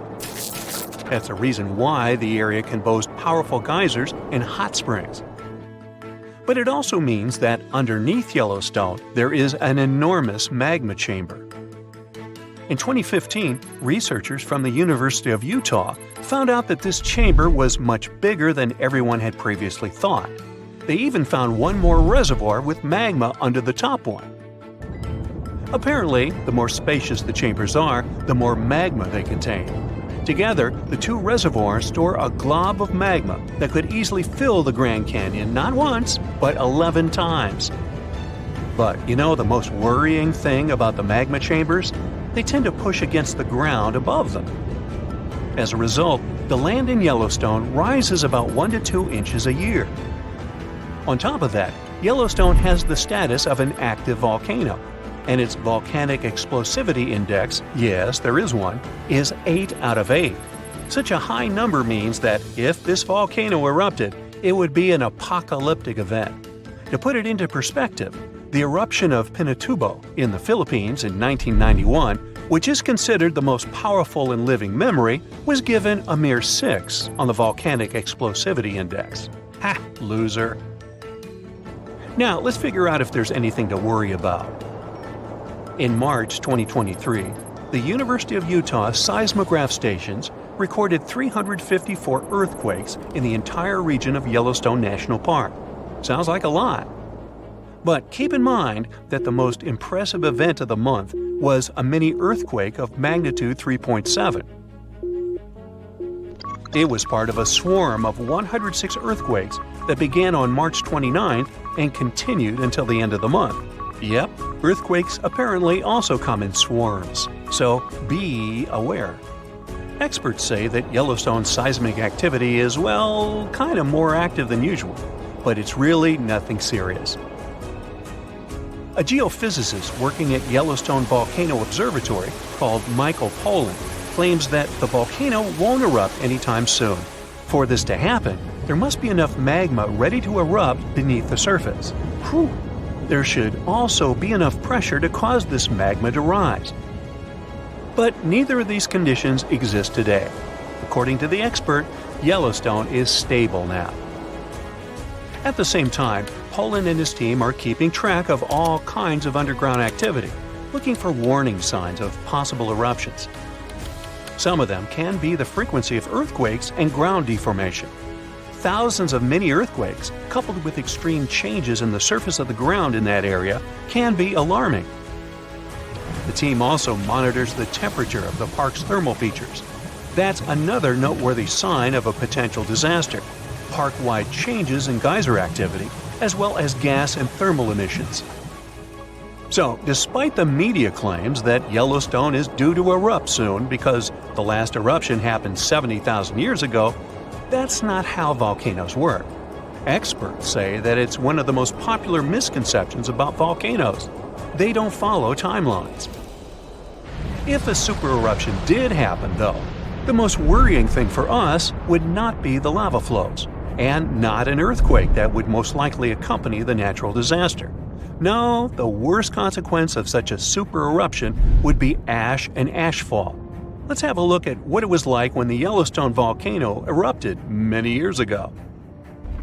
There have been at least 3 supereruptions in the history of the volcano. The most powerful of them was 2,500 times more devastating than the terrifying eruption of Mount St. Helens in Washington state in 1980. As for the most recent supereruption, it was dubbed the Lava Creek eruption. It formed the Yellowstone caldera after spewing out an insane amount of dust, volcanic ash, and rock into the air. Recently, scientists have also learned about two other previously unknown supereruptions that happened around 9 and 8.7 million years ago. The younger of the two is now considered to be the largest recorded event of the whole Snake River Yellowstone volcanic province. Anyway, let's have a look at what was going on all those millions of years ago. Because I wasn't around then, so we're all assuming this stuff based on evidence. The first signs of the disaster appeared long before the catastrophe broke out. For thousands of years, the heat had been welling up from within the planet's insides. It had been melting rock beneath the planet's crust and leaving behind huge chambers.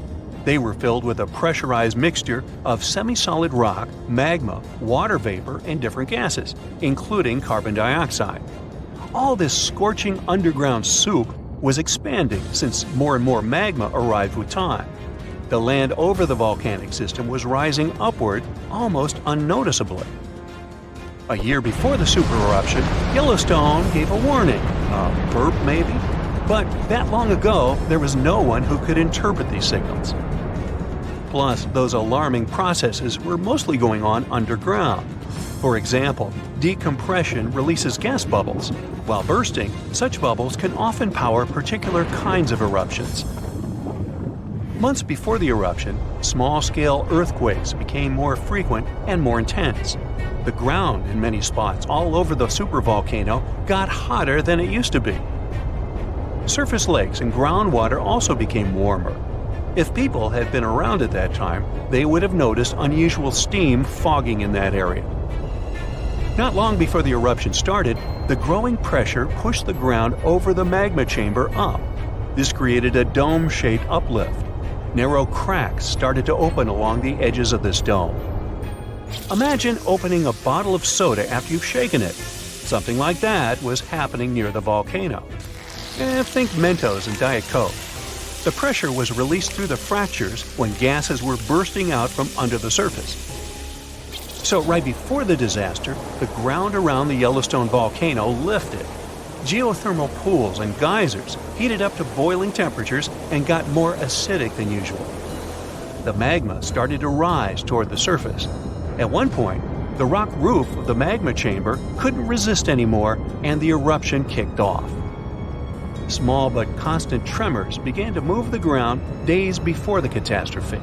But the real shaking didn't start until several minutes before the eruption. With a deafening roar, a massive column of lava and ash hurled up into the air. Within several minutes, a pyroclastic flow rushed across the area at a hurricane-force speed. Such a flow is a liquid mixture of half-solid lava pieces, volcanic ash, and hot, expanding gases. It looked like an extremely hot, toxic snow avalanche. With a temperature of about 1,300 degrees, it was burning everything in its path. The volcano kept pumping ash for days on end. For all living creatures, ash fallout was one of the most dangerous consequences of the eruption. Volcanic ash turns into glassy cement within seconds of being inhaled. Most animals didn't have a chance to survive. Even thick trees started to collapse under the weight of this dense substance. It only took a couple of days until a thick layer of ash covered huge territories. After the ash got into the stratosphere, the temperatures all over the world started to drop. The eruption was rich in sulfur, which is an effective sunblocker. That's why it soon got so cold that there was no summer in the whole world for the next several years. Animals couldn't find food and clean water. This natural disaster, called the Gray's Landing supereruption, was colossal. That's how researchers described it in their recent studies. It affected a huge territory. The streams of lava enameled an area as large as New Jersey in scorching hot volcanic glass. It instantly sterilized the land surface, wiping out all the plant life that had been thriving there before. Now, if such an eruption were to happen these days, it would cover Colorado, Utah, and Wyoming with almost 3 feet of toxic volcanic ash. Many regions would be plunged into darkness. Even the coast, where most Americans live, would experience problems with the spread of the ash cloud. It would destroy crops and contaminate pastures, ruin power lines and electrical transformers. Well, so I'm sure you'll agree with me, it's a good thing that such a disaster isn't expected to occur anytime soon. Hey, we got enough other stuff on our plate. So, you notice anything weird? Recently, there have been alarming changes in the water levels in different parts of Yellowstone Lake. At the same moment, the water level can be rising on one side of the lake and falling on the other. Ooh, it looks as if the lake basin gets lifted by some underground forces. Can it be a sign of a looming disaster? Geysers, mud ponds, and hot springs turn Yellowstone National Park into some extraterrestrial world. And all these wonders are fueled by a mighty supervolcano. Supervolcanoes produce super eruptions. When it happens, they launch more than 240 cubic miles of ash, molten rock, and hot gases up into the air. To make it easier to imagine, 4 super eruptions could fill the Grand Canyon to the brim. The Yellowstone giant was thought to be responsible for at least 3 enormous eruptions and countless smaller ones. In that region, the volcanic deposits are scattered over tens of thousands of miles. Scientists believe they had been created by many weak eruptions. But after doing more research, experts found out these deposits had been left by 2 previously unknown super eruptions. Those probably took place about 9 and 8.7 million years ago. This discovery means that the area around the Yellowstone volcano used to face a super eruption every 500,000 years. But over the last 3 million years, the hotspot has seen only 2 super eruptions. It makes scientists believe these catastrophic events are slowing down, or just maybe one is overdue. Anyway, if the Yellowstone supervolcano went off with as much power as it had 2.1 million years ago, it would spit out more than 588 cubic miles of boiling lava. That's more than 4,500 times the volume of Sydney Harbor. That's a lot of lava. Whether it's likely to happen or not is another question. There's no doubt that something is going on with the volcano. The water level changes in Yellowstone Lake mean the caldera is lifting under the surface. And the caldera is what's left over after a volcano erupts and then collapses. The Yellowstone caldera is not just going up, creating a dome-shaped uplift. It also moves up and down in a kind of breathing motion. It might be because the magma is seeping into the crust, or because this magma is heating up the Yellowstone hydrothermal system, making it expand and raise the crust. Yellowstone has the status of an active volcano. Its volcanic explosivity index is 8 out of 10. Such a high number means that if this volcano erupted, it would be an apocalyptic event. Right before the disaster, the ground around the national park would lift. Geothermal pools and geysers would heat up to boiling temperatures and get more acidic than usual. The magma would start to rise toward the surface. At some point, the rock roof of the magma chamber wouldn't be able to resist anymore, and the explosion would kick off. A massive column of lava and ash would shoot up to a height of over 16 miles. After that, the volcano would keep pumping ash for days on end. The mixture of lava, ash, and gas would be hotter than 1,800 degrees Fahrenheit. It would travel through the area at a speed of 300 miles per hour, faster than a racing car. The air near the center of the eruption would heat up to 570 degrees Fahrenheit. One of the most dangerous consequences would be ash fallout. Volcanic ash can turn into glassy cement within seconds after being inhaled and getting in the lungs. People and animals would have problems with breathing. Okay, so that's an understatement, just so you know. Buildings would start to collapse under the weight of this dense substance. It would take just several days until a 10-foot layer of ash covered the territory of about 50 miles around the center of the eruption. After the ash got into the stratosphere, the temperatures all over the world would start to drop. If the eruption was rich in sulfur, an effective sunblocker, it would get so cold there would be no summer in the entire world for the next several years. The monsoon seasons would change. Agriculture would face serious problems. There would be issues with food supplies. Over the past 50 years, the Yellowstone caldera has risen almost 2 feet. It shouldn't alarm you, though. Experts are sure it's a natural behavior for Yellowstone. Periods of dome-shaped uplift are followed by the caldera lowering. Scientists think the supervolcano doesn't present any danger at the moment. For an eruption to happen, the magma inside has to be at least 50% molten. With Yellowstone, this number is just 5 to 15%. The probability of the eruption is 1 in 730,000. Safe to say, it's a long shot.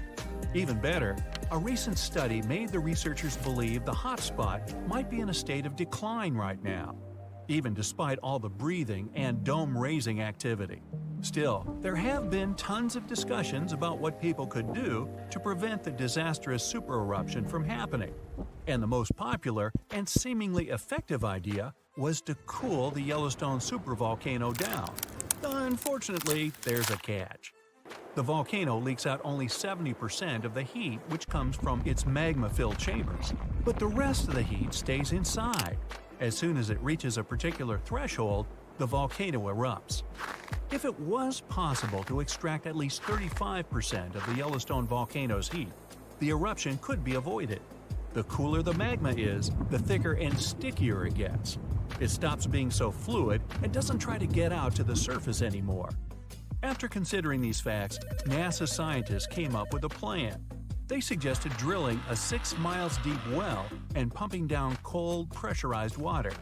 The temperature of the water that would get back to the surface would be approximately 662 degrees Fahrenheit. This way, the heat would be gradually extracted from the volcano. And if a geothermal plant was built on the site, it would generate plenty of electric power. It would be very simple to produce, and its price would be very alluring, about 10 cents per kilowatt hour. At first glance, it was an amazing idea. But sometime later, it started to receive a lot of criticism. Imagine drilling through the Earth's crust, getting deeper and deeper, and then wham bam, you hit a hypothermal pocket. Uh-oh, get ready for a catastrophe. This can release gases that are likely to cause a series of super powerful explosions. In the worst-case scenario, it may even trigger a full-scale volcanic eruption. Now, you already know about its catastrophic outcomes, from fountains of lava and avalanches of molten rocks to climate changes all over the globe. Yeah, not good. Or let's say you're drilling a well to deliver cold water to the volcano, and then you suddenly hit its magma chamber. In this case, instead of cooling the giant down, you'll make the top of the magma chamber much more fragile than it used to be. And the whole construction will be at risk of collapsing at any moment. And don't forget that your drilling may also release toxic gases. They often accumulate at the top of the reservoir with magma. Can it get any worse? Well, yes it can. The whole process would stretch for more than 16,000 years. This method is too risky to cool the volcano down as fast as people would probably want. And scientists aren't even 100% sure that when the cooling system construction is finished, the volcano will stay cold for at least another 100 years. And last but not least, the project of making the Yellowstone supervolcano a bit cooler would cost a mind-boggling $3.5 billion. A huge price for something that might not work out altogether. Oh, by the way, Yellowstone isn't the only volcano that has a lava dome that's lifting at the moment. Lava domes are created when magma gets to the surface and then gathers around the vent. Scientists have found one of those inside an underwater volcano in Japan. This dome is more than 2,000 feet high and more than 6 miles wide. Even though the Japanese supervolcano seems to be sleeping, experts don't let their guard down. A volcanic system can go from being calm and docile to teetering on the edge of an eruption in the blink of an eye. Another massive dome is growing in the central Andes, on top of the planet's largest active magma store. The Altiplano Puna Plateau, well there's a tongue twister, and where the dome was found, is the second highest plateau in the world, and the dome itself is more than half a mile tall. You might wonder how come experts have known nothing about this enormous uplift until recently. The answer is simple. It was hidden within the plateau. It's an arid region littered with volcanoes, and it stretches for thousands of miles. Yep, another case of hiding in plain sight. The ocean is turning red hot. You try to get closer for a better look, but you start feeling the air getting hotter and hotter, like reaching into an oven. And the sand is so hot that your rubber slippers start melting. The ocean's somehow turned into steamy hot, gooey lava. You start running inland and see a frenzy of people running wild. See, in reality, lava is made of molten rocks from below the Earth's surface. Deep inside our planet, like the distance between New York and Philadelphia deep, the underground heat from the core melts rocks the same way the sun melts ice cream. When these rocks melt, their temperatures can reach around 2200 degrees Fahrenheit. But don't worry, that only happens really deep under the ground and only in some specific areas, mostly around the Atlantic Ocean. And it only pops out of the ground when there's so much pressure that it flows up to the surface as a gooey orange super hot liquid called lava that usually erupts through a volcano's neck. But somehow, the entire ocean is made of lava now. And although from a really far away distance, it looks pretty cool to look at, it's really dangerous. First of all, say goodbye to the beautiful blue waves and the ocean currents. Unlike water, lava is thicker, closer to creamy peanut butter in texture, so the wind can't move it around like it used to. But that also means that nothing can sink or swim in it. So even if some ocean creatures could withstand the super high temperatures of lava, they won't be able to live inside of it. They'll either be submerged or float on the surface instead, depending on their density. So, all our marine friends and other creatures that used to call the ocean home will need to find another body of water to live in if they want to survive. Actually, the only animals on this planet that could possibly survive the heat of lava would be the tardigrades. These cute microscopic creatures can survive in any extreme environment on this planet. From frozen icy glaciers to hot and fiery volcanoes. They can even survive in outer space under the cosmic rays. You run away from the beach along with everyone else nearby. The atmosphere is getting thicker and it's not easy to see around you. You think to yourself, I should have stayed home. But home isn't exactly safe either. The heat radiating from all the lava alone would be intolerable for miles. So no more houses by the sea and beach resorts. You're gonna want to make sure you live as far away from the ocean as possible. Most of the coastal cities would become instantly uninhabitable, especially areas touching the ocean with more than one side. Places like Florida, California, and Central America would become mostly unbearable to live in. And that's not to mention island life. Most islands would be so hot that no animal or plant could survive. 97% of the planet was made up of ocean water, and it now all turned to lava. No place on Earth can hold snow anymore, as the planet would look like a glowing orange lava ball. Temperatures would rise so much that the furthest place from the shores and even the highest peaks will still feel like the hottest day in a desert. As you keep running away from the ocean, you realize that maybe you're dreaming, but you look at your skin and see so much redness. Even if you run for miles, the heat will still catch up to you. All the offshore oil rigs and ships in the middle of the oceans will face plenty of problems too. Their metallic composition would simply glow red and melt instantly when in contact with hot lava. And even if it doesn't melt, you better hope nobody happens to be on it. But in any event like that, they would have evacuated everyone. Meanwhile, at the North and South Poles, where the planet is at its coldest, all the ice that was covering the ocean is instantly melting in contact with the lava. It would then cool down and solidify into rocky black landmasses called igneous rocks that are often glassy in texture. The moment the hot lava cools down, huge clouds of acidic steam and gases get released into the air, covering the sky. Scientists call those lays, which is a combination of the words lava and haze. Kinda like when you exit the shower and all the heat comes in contact with the cold outside air, creating a haze. Except this one would cover the whole North and South poles, and it would be super toxic. It sometimes even contains tiny glass particles that are extremely hazardous. And this laze can travel around the world with strong enough wind and cover almost the entire northern hemisphere. It could also cover the southern part of New Zealand, Argentina, South Africa, and Australia. Flying an airplane through this gas wouldn't be the best idea. The heat alone emitted from the lava would be enough to cause major damage to the exterior and affect the airplane's hardware. It's a good thing you found your trusty oxygen container.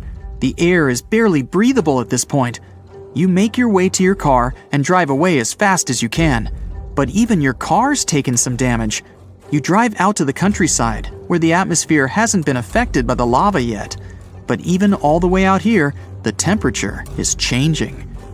The river you used to see on your weekly hikes is drying up. The plants around you are losing their green lush. The animals around have migrated to a different place. Rivers flowing into the ocean would simply create mounds of glassy igneous rocks upon contact, permanently creating natural dams. The rest of the water inland, like in ponds and lakes, would eventually evaporate over time. With the rise in temperatures and no rainfall, it would be the end of water on the planet as we know it. The huge mass of ocean water plays a major role in creating clouds and rainfall. Without water in the atmosphere, the sun's heat would add to the lavas. The world would be a huge barren wasteland. The nights would be hot and the days even hotter. Hop on the bright side of life together with our brand new tees, hoodies, and more. Click the link to pick your choice. Still, lava cools down eventually in contact with the cool air. So soon enough, the surface would start forming a thin layer of black crust that would gradually thicken over the years. The thicker the lava, the longer it takes to completely cool down on the inside. It would still be super hot though, but at least if you touch it, you won't be directly touching the burning lava. That's actually how many islands were formed, like the Hawaiian Islands, for example. They're fully formed by lava erupting from below the ocean that dried over hundreds of thousands of years. It accumulated layers over layers of solidified lava from below the ocean until it rose above the surface, forming islands and even mountains. As we speak, a new landmass in Hawaii is being formed by an active volcano. Scientists expect it to be a new fully formed island in about 10,000 years. So now, the view that used to be the blue ocean turned into steamy glowing orange slime that will in turn quickly transform into a solid black wasteland. But don't think you can easily walk over that ocean. It could take hundreds of years for it to fully cool down and turn into solid rock. Until then, walking on that dried lava crust would be similar to walking on a frozen lake, except that in this case, one misstep would cause you to fall into boiling hot lava instead of ice-cold water. Some regions would even take thousands of years to fully solidify. The Mariana Trench, the deepest region of the ocean, is about a whopping 43,000 feet deep. It would actually take at least 5,000 years for that much lava to completely cool down. There are many planets out there that are so-called lava planets. A recently discovered planet, K2-141b, has magma oceans, supersonic winds up to 3,000 miles per hour, and even rocky rains. That's right, the planet is so hot that it vaporizes rocks and rains them back down. Keep in mind that this planet is much closer to the sun than our planet is. Maybe their oceans once turned into lava overnight. Massive tsunamis, destructive tornadoes, giant meteorites, devastating earthquakes. Ooh, better have insurance. But all these are minor natural disasters compared with the eruption of a volcano. Some volcanoes can destroy a city, as it was with Pompeii, or some islands in the Pacific Ocean. But there's a dangerous type of eruption that can destroy all life on the planet. This type is called flood basalt. But first of all, let's figure out what a volcano is. Rivers of hot liquid metals and incandescent rocks flow deep inside our planet. And the deeper it gets, the hotter they are. The source of this hot mass is the mantle, which is the middle layer of Earth, located between the core and the crust. These fiery streams are called magma, and it flows everywhere. But we don't feel its heat because of the thick layer of our planet's crust. Magma is lighter than the crust, so it always tries to break out to the surface. And in some places, it succeeds. At the junctions of tectonic plates, it splashes out when one plate moves under a thicker one. When magma reaches the surface, it becomes lava. This substance burns the ground around and cools down quickly. It hardens and forms a new layer of rock. The following splash of magma falls on the top of this layer. Thus, a mountain appears layer by layer over millions of years. And in its mouth, a fault of tectonic plates splashes out magma. This mountain is called a volcano. It spits lava and ash into the sky, then falls asleep and wakes up again during seismic activity. Now imagine that several giant volcanoes begin to splash out an infinite amount of magma.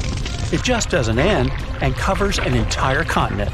This is a flood basalt, and one day it did happen. About 252 million years ago, in the northern part of our planet, a lot of magma accumulated under Earth's crust. Trillions of tons of hot rock were concentrated in one place on a gigantic territory. And gradually, all this fiery energy began to seep out of the ground. Hot gas started to come out in different places in this territory. The ground shook endlessly, and the crust rose hundreds of feet, all pointing to the approach of an imminent catastrophe. And then, at some point, magma began to pour out. Giant fountains of fire burst out of the ground. Do you know these geysers in Iceland? So imagine the same things, but dozens of times higher and with hot lava and ash instead of water and steam. The ash and lava flows were so strong that they reached the clouds. Under Earth's crust, there was a gigantic bubble of magma, and it squeezed out fiery jets under the pressure of rock and ground. The rift was getting bigger. Magma was flowing out everywhere. It began to fill the entire North Continent. The flood of lava spread wider and wider. The streams of molten rock seemed endless. Layers of molten basalt rock overlapped one another, forming a giant tsunami of lava 160 feet high. It poured out of the ground for hundreds of thousands of years, flooding forests, rivers, lakes, and meadows. At the same time, billions of tons of volcanic ash rose into the sky, which could lead to a volcanic winter, since sulfur dioxide in the ash reflected the sun's rays. This might have lowered the temperature on the continent by several degrees. Then, dust and ash probably condensed and formed giant clouds that watered the surface with toxic acid rain. But after that, the cooled lava formed a giant thick shield, preventing magma from seeping out of the endless fire bubble. The global catastrophe was over, but only for a short time. Trillions of tons of magma were still flowing under a thick layer of solid basalt. The fiery rivers couldn't reach the top, so they spread out to the sides. As a result of this expansion, huge nets were formed under the thick rock. They ran in different directions like a spider web and heated Earth's crust. Gases started coming out from under the surface again. More and more energy accumulated there until an explosion of unimaginable force occurred. In addition to magma, carbon dioxide and ash escaped to the surface. They filled the atmosphere and caused the greenhouse effect. The temperature on the whole planet increased by several degrees. This release provoked another catastrophe that began in the ocean. There were deposits of methane, an explosive gas, on the seabed. Under ice-cold water, the methane was frozen and harmless. But the greenhouse effect in the atmosphere warmed up the entire ocean. Millions of tons of methane began to rise to the surface. This gas is more potent than carbon dioxide. Therefore, when it hit the atmosphere, the temperatures on Earth increased again. The whole globe turned into a hot sauna. In previous cool and humid places, the temperature reached those of a modern Sahara. Of course, most animals and insects couldn't survive such a cataclysm, but ocean life took much more damage. The heat and methane reduced the amount of oxygen in the ocean. Fish and other marine life couldn't survive in such conditions. New problems appeared when anaerobic bacteria started to multiply in non-oxygen water. They fed on methane and carbon dioxide and released hydrogen sulfide, a toxic substance that poisoned water even more. About 75% of land animals and 95% of the ocean's inhabitants went extinct. This flood basalt eruption was the only disaster in the planet's history that destroyed almost all plants and significantly reduced the insect population.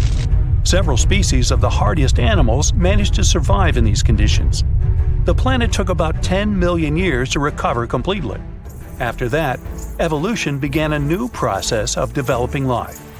And here are two pieces of news. The bad one is that flood basalt will happen again and will be no less devastating than 252 million years ago. The good news is that it will happen in hundreds of millions of years. But when that happens, humanity will need to be prepared. It will start on the ocean floor. First, lava fountains miles high will begin boiling the water and emit sulfur dioxide into the atmosphere, where it will reflect sunlight. Along with ash and magma, a massive amount of water vapor will rise into the air. Livestock won't survive, and people will have breathing problems. Acid rain and increased humidity caused by the evaporation of the oceans will lead to the corrosion of buildings. All flights will be canceled. People will have to wear gas masks. Many animals won't be able to handle this eruption, but humans will adapt quickly. But then another and another eruption will follow, and this endless catastrophe will soon deplete the resources of humanity. Plants and trees won't recover so fast, and oxygen production will be significantly reduced. Let's hope that humanity will have colonized other planets, including those outside the solar system by that time. And now, let's jump back to the present. About 70% of the seismic activity associated with volcanoes occurs underwater. So let's see how ordinary volcanoes on the ocean floor work. Water, as well as land, rests on tectonic plates. Therefore, if their structure is broken at the joints, magma seeps through them. But unlike terrestrial volcanoes, lava here doesn't spread in different directions, burning everything it meets. It solidifies under the pressure of cold water. Underwater volcanoes can erupt for a long time with breaks in between.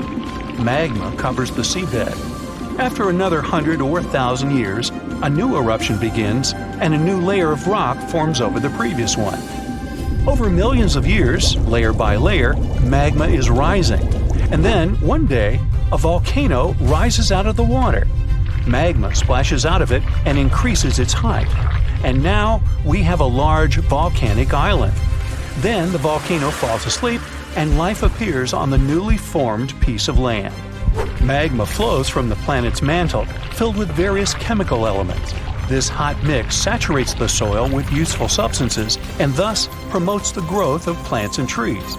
Then birds and other animals arrive there, and the volcanic island turns into a paradise. Then humans arrive and pave over paradise to put up a parking lot and a franchise burger joint. If all the volcanoes on Earth suddenly erupted together, it'd be loud. We'd also have around 1,500 of these formations bursting at once. Now normally it's just 10 to 20 volcanoes that are active each day. But what would the world look like if they all blew their tops simultaneously? Geologists think it wouldn't be pretty. Even if only the land volcanoes erupted together, it would set off a chain reaction way worse than anything we've ever seen before. The two big problems would be ash and volcanic gases. While the explosions in lava would be damaging for people nearby, the real danger lies in what happens next. A thick layer of ash would cover the planet, blocking out sunlight completely. No sunlight means no photosynthesis, which means crops would fade away and temperatures would drop considerably. And all this ash cloud could remain in our atmosphere for up to 10 years. Now, ash aside, there's also acid rain to worry about. Volcanic gases like hydrochloric acid and sulfur dioxide would mix with the atmosphere and fall back down as acid rain. This type of weather would harm the groundwater and ocean surfaces. Even if humans would find a way to survive up to this point, we'd have no corals and no other sea creatures around. Scientists have seen similar events in Earth's history at a smaller scale. Big volcanic eruptions have been linked to mass extinctions. When Mount Pinatubo erupted in 1991, it cooled parts of the world for 2 years.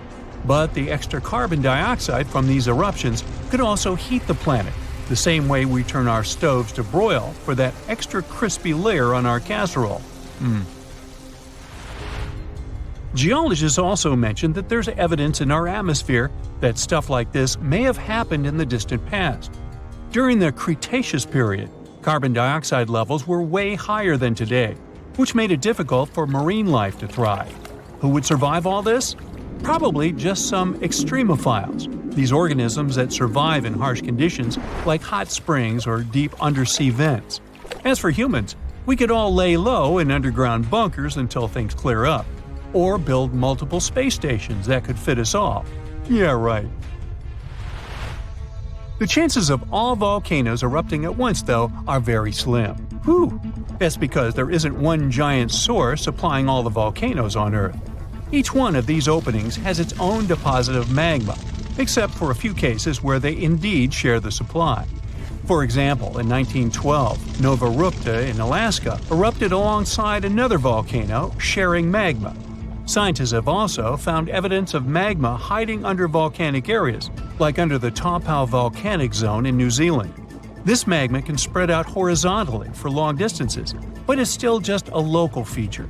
Even if we consider all the magma under Toba as one system, it's not connected to other volcanic areas like Indonesia or the Philippines. Because the great majority are isolated, volcanoes can't sync up to erupt at once. The magma comes from different processes, like mantle decompression or adding water to the mantle through subduction. There's no way to make all these different volcanoes erupt together because of how tectonics work. Now, that doesn't mean we won't see interesting volcano activity in the future. Take an underwater area near British Columbia, where recently about 200 small earthquakes per hour have been noted. Deep beneath the Pacific Ocean floor, off the coast of Vancouver Island, magma is set to erupt, heating the water so much that it'll bubble like soda. However, this event will likely go unnoticed by anyone other than scientists. The anticipated eruption will most likely happen around 3 miles below the ocean surface. Scientists explain that the earthquakes range from negative to 4.1 magnitude, meaning only those nearby would feel any tremors. This unusual activity gives us a rare opportunity to study how the Earth's crust forms. The magma beneath the ocean floor is estimated to be almost 1,500 degrees Fahrenheit, but will cool rapidly upon eruption and contact with water. This runny rock will solidify upon contact with the seafloor, turning black quickly. This event will be useful for biologists too, who will have the opportunity to study the marine animal's response to any changes, like run! Antarctica, often seen as a vast icy continent, also holds a volcanic surprise beneath its frozen surface. Researchers have identified over 130 under the western ice sheet alone, making it the largest volcanic region on Earth. Most of these volcanoes, about 90, were only recently discovered in 2017. But could any of these Antarctic volcanoes actually erupt? Well, it depends on which volcano we're talking about.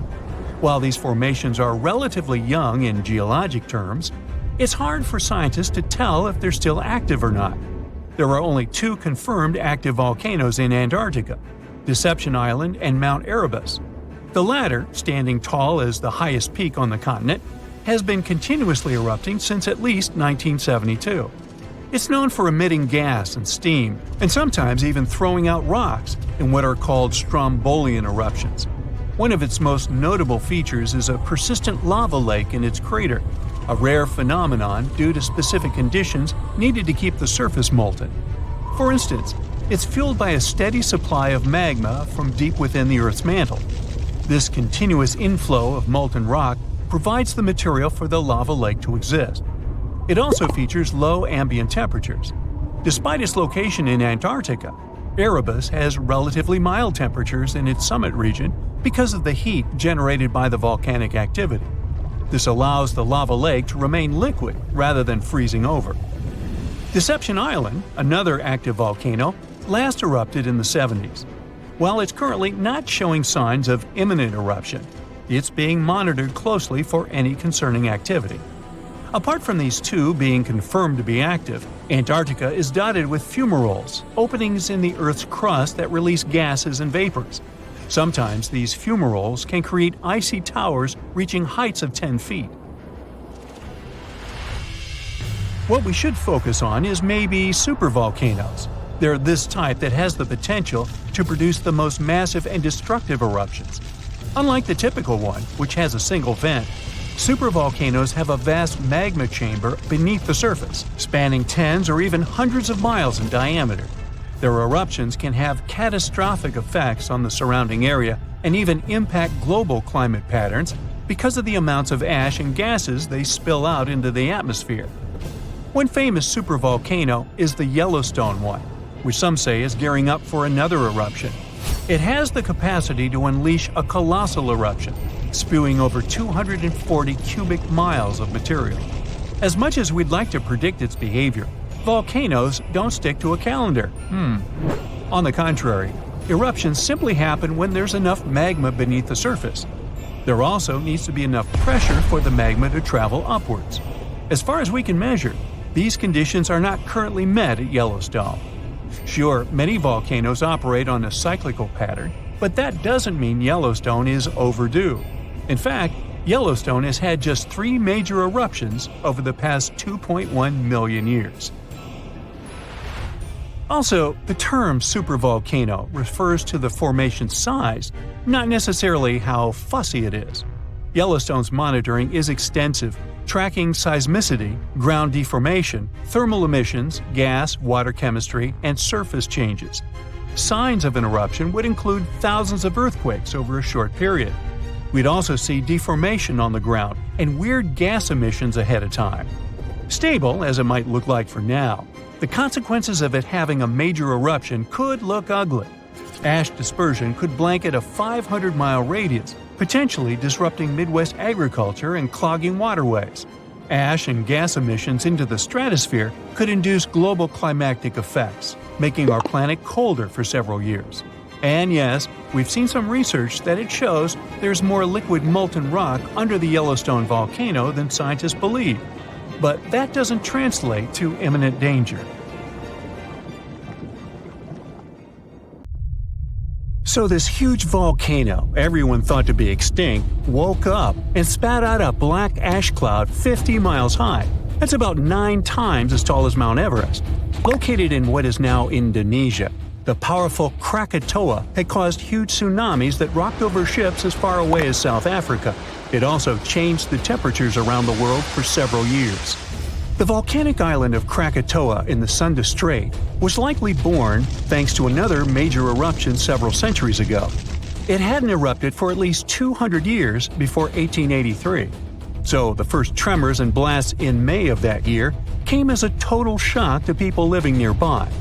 Then ships sailing through the busy water passage started reporting clouds of ash above the volcano. It went quiet again for a while, but they could still see ash above it. The eruption culminated at the end of August. It was so powerful that it shattered the island into fragments. Witnesses heard the sound produced by it in Australia, around 3,000 miles away. They described the noise as the roar of heavy cannons. Some say it was the loudest sound ever heard.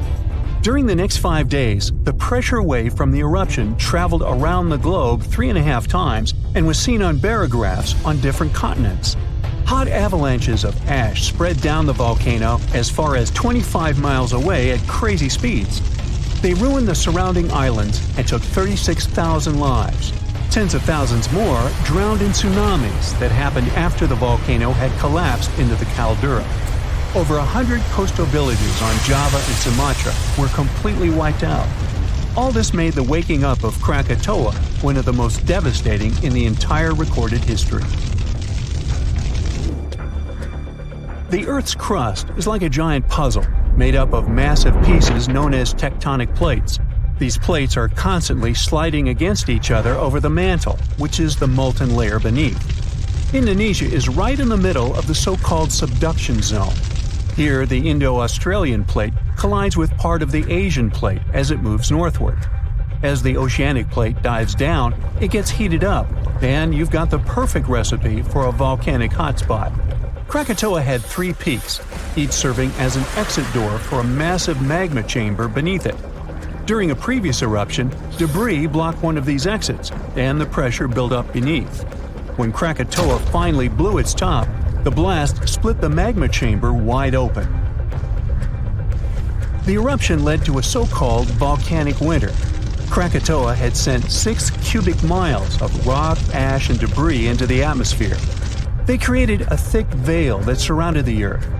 The particles scattered sunlight, and the troposphere below cooled down. The effect stayed strong for several years. The northern hemisphere experienced colder than average temperatures, and in some regions, summer temperatures didn't rise to typical levels. Southern California received a record amount of rainfall in the months following the eruption. The sky became darker in different parts of the world for years afterwards. The sunsets, for many months, turned into a spectacular show of red and orange. One astronomer supposed it was the source of the inspiration for The Scream by Edvard Munch. The painting shows exactly what the sky over Norway looked like after the eruption. It also produced a rare type of halo called Bishop's Ring and a volcanic purple light at night. For several years after Krakatoa had blown up, the moon looked blue and sometimes green. That's because some ash clouds were full of particles large enough to scatter red light, only letting other colors pass. Someone even witnessed lavender sun and night-shining clouds. Krakatoa became the first scientifically well-recorded and studied eruption of a volcano. Between the moments the first clouds of ash were seen by a ship passing by and the disastrous eruption, scientists managed to organize geological expeditions. They studied the volcano and gathered samples of volcanic rocks. It became useful for understanding volcanic activity. Krakatoa was sleeping tight until the 1920s, when some locals noticed a column of steam and debris spewing from the collapsed caldera. Within weeks, the rim of a new cone sprang up above sea level. After a year, it was a small island named Child of Krakatoa. It continues to erupt, but fortunately without serious consequences so far. In April of 1815, Mount Tambora unleashed a massive eruption, wreaking havoc on the Indonesian island of Sumbawa. It destroyed homes and claimed 10,000 lives. Another 80,000 perished because of diseases that spread in the aftermath. The following went in history as the year without a summer. Cold, wet conditions wrapped Europe and North America in an unexpected chill. It became the coldest in at least 250 years. In the summer of that year, the temperatures dropped the most. Crops didn't grow, livestock didn't survive, and famine took over Western Europe and North America. New England had snow and terrible frost in the summer months. Food prices went up. Oats for horses became a luxury. Some people say it even inspired the invention of the bicycle in 1817. Scientists used early data and climate models to see if it was all because of the Tambora eruption. They compared the data to similar years. They showed that precipitation was around the same, but the temperatures were much warmer. When they introduced the volcano into the scenario, they got the exact data for the year without summer. They say that a powerful volcanic eruption like that one increases the likelihood of extreme cold by up to 100 times. The explosion of the Toba supervolcano on the island of Sumatra around 74,000 years ago became the Earth's largest volcanic eruption in 28 million years. Parts of Indonesia, India, and a slice of the Indian Ocean got a cozy blanket made up of 6 inches of volcanic debris. It spat out a volume of rock comparable to almost 3 million Empire State Buildings. The crater it had left behind is still seen from space. All the ash and volcanic gases that sprang into the atmosphere because of the eruption partially blocked the sunlight. A severe volcanic winter began and lasted for 6 to 10 years. Some anthropologists see a connection between the Toba eruption and how limited modern humans are when it comes to genetic variety. Around 74,000 years ago, exactly when the Toba erupted, there was a population nosedive. That's why all modern humans trace their roots back to a tiny group of survivors. The Toba catastrophe theory proposes that most early humans in Europe and Asia didn't make it through the post-eruption climate chaos. Instead, a lucky, genetically limited bunch found their safe haven in Africa. But archaeological and paleoclimate records disagree with this theory. Benjamin Black from Rutgers University and his team set out to crack the code and discovered a hidden paradox. Maybe we were peering through the wrong climate lens. They ran 42 different climate model simulations, varying the magnitude of volcanic emissions, time of year of the eruption, background climate state, and eruption column height to see what climate disruptions the Toba eruption might have caused. There was a significant drop in temperatures in the northern hemisphere in the first year after the event, up to 18 degrees Fahrenheit. The southern hemisphere, where the early humans were settling, didn't go through a rough cooling that could have affected them all. The most significant eruptions that can seriously change the world's climatic patterns come from supervolcanoes like Yellowstone or Mount Toba. Luckily, these erupt very rarely, about every 100,000 years or more. Still, climate scientists study volcanic eruptions to understand and explain short periods of cooling in the history of our planet. Every few decades or so, a volcanic eruption lets out a substantial number of particles and gases. Some of them will block enough sunlight to start a brief global cooling period. Nothing like the real volcanic winter, but still felt across the globe. At the end of December 2021, an underwater volcano with a rather exotic name, Hunga Tonga, woke up after several years of sleeping. It did that with so much energy and strength that people heard the eruption from over 100 miles away. Then it went back to sleep. But a couple of weeks later, it woke up again with a force 7 times greater than the first time. It broke the island above it in 2 parts. The lightning storm that started because of the eruption was the most intense in recorded history. The sound waves from the eruption traveled around the planet several times. Someone even heard a loud boom from it in Alaska. And it started the first known mega tsunami since ancient times. This tsunami took the lives of 2 people as far as Peru and caused trouble for 2 fishermen in California. But that's not all. This eruption could change the weather patterns on Earth for years. You may see the first proof in the summer of 2024, which is forecast to become much wetter than usual. Scientists believe the eruption was caused by gas building up to a critical point. Different minerals, including anhydrite quartz and sulfides, were building up for several months until they blocked the flow paths and sealed the gas within Hunga Tonga. Normally, when a volcano erupts, the fumes cause a temporary cooling effect on Earth's surface. But Hunga Tonga's eruption was different. It didn't produce much fumes, but released a massive amount of water vapor, roughly equal to 60,000 Olympic swimming pools. The intense heat of the eruption turned huge amounts of seawater into steam, which then blasted high into the atmosphere. All that water vapor ended up in the stratosphere, a layer of the atmosphere that's too dry to form clouds or rain. Scientists don't have any observations of volcanic eruptions like Hunga Tonga to predict its effects on our weather patterns. They can't tell exactly how long these effects might last either. This is because the only way to measure stratospheric water vapor is with satellites, which have only been around since 1979, and there hasn't been an eruption similar to Hunga Tonga in that time. Experts from different countries started analyzing satellite data right after the Hunga Tonga eruption. They wanted to find out how long water vapor would stay in the stratosphere, where it would go, and, most importantly, what this would mean for the planet. The first big result of the eruption, at least partially, was a huge hole in the stratosphere that was hanging on for several months in 2023.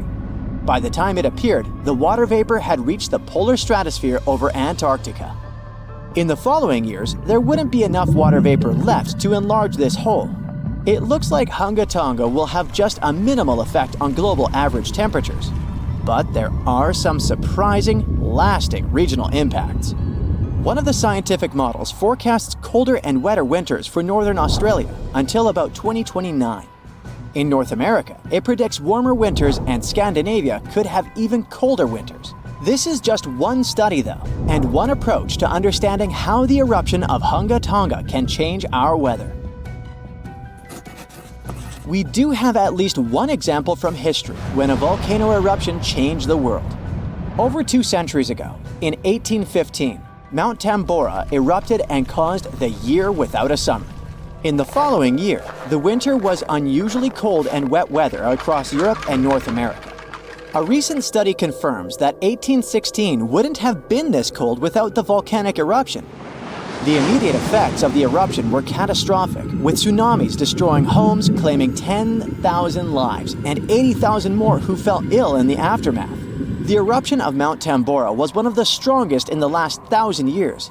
It had ejected an enormous amount of sulfur dioxide into the stratosphere, which quickly spread across the world. It resulted in the coldest year in at least the last 250 years. In May, frost wiped out most of the crops in New York, Massachusetts, New Hampshire, and Vermont. By June, heavy snow covered the ground in Albany, New York, and Dennisville, Maine, and New Jersey had 5 straight nights of frost. The cold continued into late summer, which should have been the harvest season. In July, lakes and rivers were still frozen as far south as northwestern Pennsylvania, and frost stayed in Virginia until late August. Temperatures would drop from above normal summer highs to near freezing within just a few hours. The weather was completely unpredictable. Prices of food skyrocketed. The cost of oats for horses, which were the main mode of transportation, also rose sharply. Some people believe this situation inspired Carl Drees to invent the bicycle in 1817 as an alternative transportation method. Tambora changed weather patterns completely for not just 1, but 3 years. The whole planet got colder, and as crops failed, probably at least 1 million people starved. Scientists don't have solid evidence of volcano eruptions that have taken more lives than Tambora. But the Krakatoa eruption in Indonesia in 1883 is far more famous than Tambora because information about it spread worldwide via telegrams and photos. Its final blast was the loudest recorded sound in history, and people could hear it on 10% of the entire Earth's surface. The eruption started a tsunami with waves about half as tall as the Statue of Liberty. Still, it was less powerful than Tambora's eruption. The island that once hosted Krakatoa disappeared in the eruption, but new eruptions began less than 50 years later and created the Child of Krakatau cone in the center of the caldera of the old eruption. The new volcano still comes to life from time to time. Mount Vesuvius's eruption, which took down Pompeii, is one of the most well-known volcanic disasters in history. It took around 2,000 lives, much fewer than Tambora. According to a famous Roman author of that time, the eruption lasted 18 hours. Pompeii was covered by a layer of ash and pumice that was thicker than twice an average human height. The nearby coastline also changed dramatically. In today's world, the after effects of volcanic eruptions are often more dangerous than the eruption themselves. Thanks to advances in technology, we can now predict volcanic eruptions more accurately and use safety measures like evacuations and flight cancellations. But there's still a lot of risk that changes in weather patterns and drought all over the world, especially in areas like India, East Asia, and East Africa that are affected by monsoons. Volcano eruptions can also have effects you wouldn't probably expect, like the evolution of dinosaurs.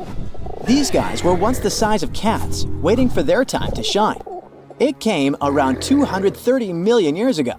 This time is known as the Carnian pluvial episode. Before it, Pangaea was a dry and arid supercontinent. But then, there were 4 major volcanic events that pumped huge amounts of carbon dioxide into the atmosphere. Global temperatures and humidity spiked because of it. These massive eruptions most likely happened because of the Wrangellia Large Igneous Province eruption in what is now British Columbia and Alaska.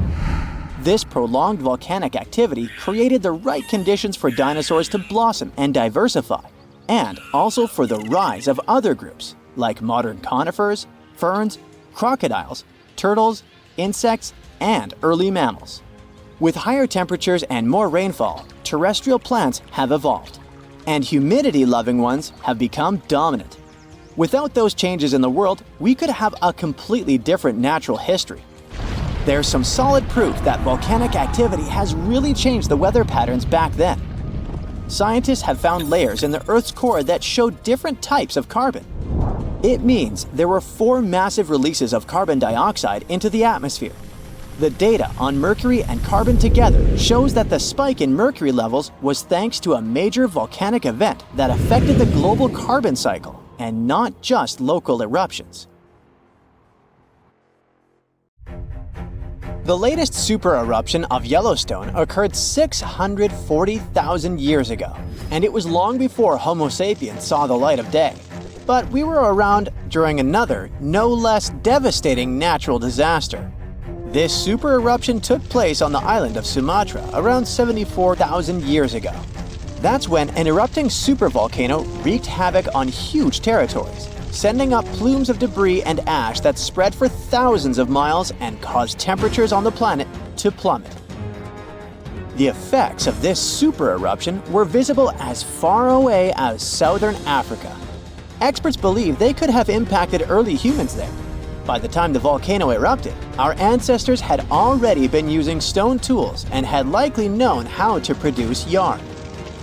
And some specialists even think that the Toba super eruption was so powerful it could push our ancestors to the brink of extinction. They claim that Toba might be the largest volcanic eruption to occur on Earth within the last 2 million years.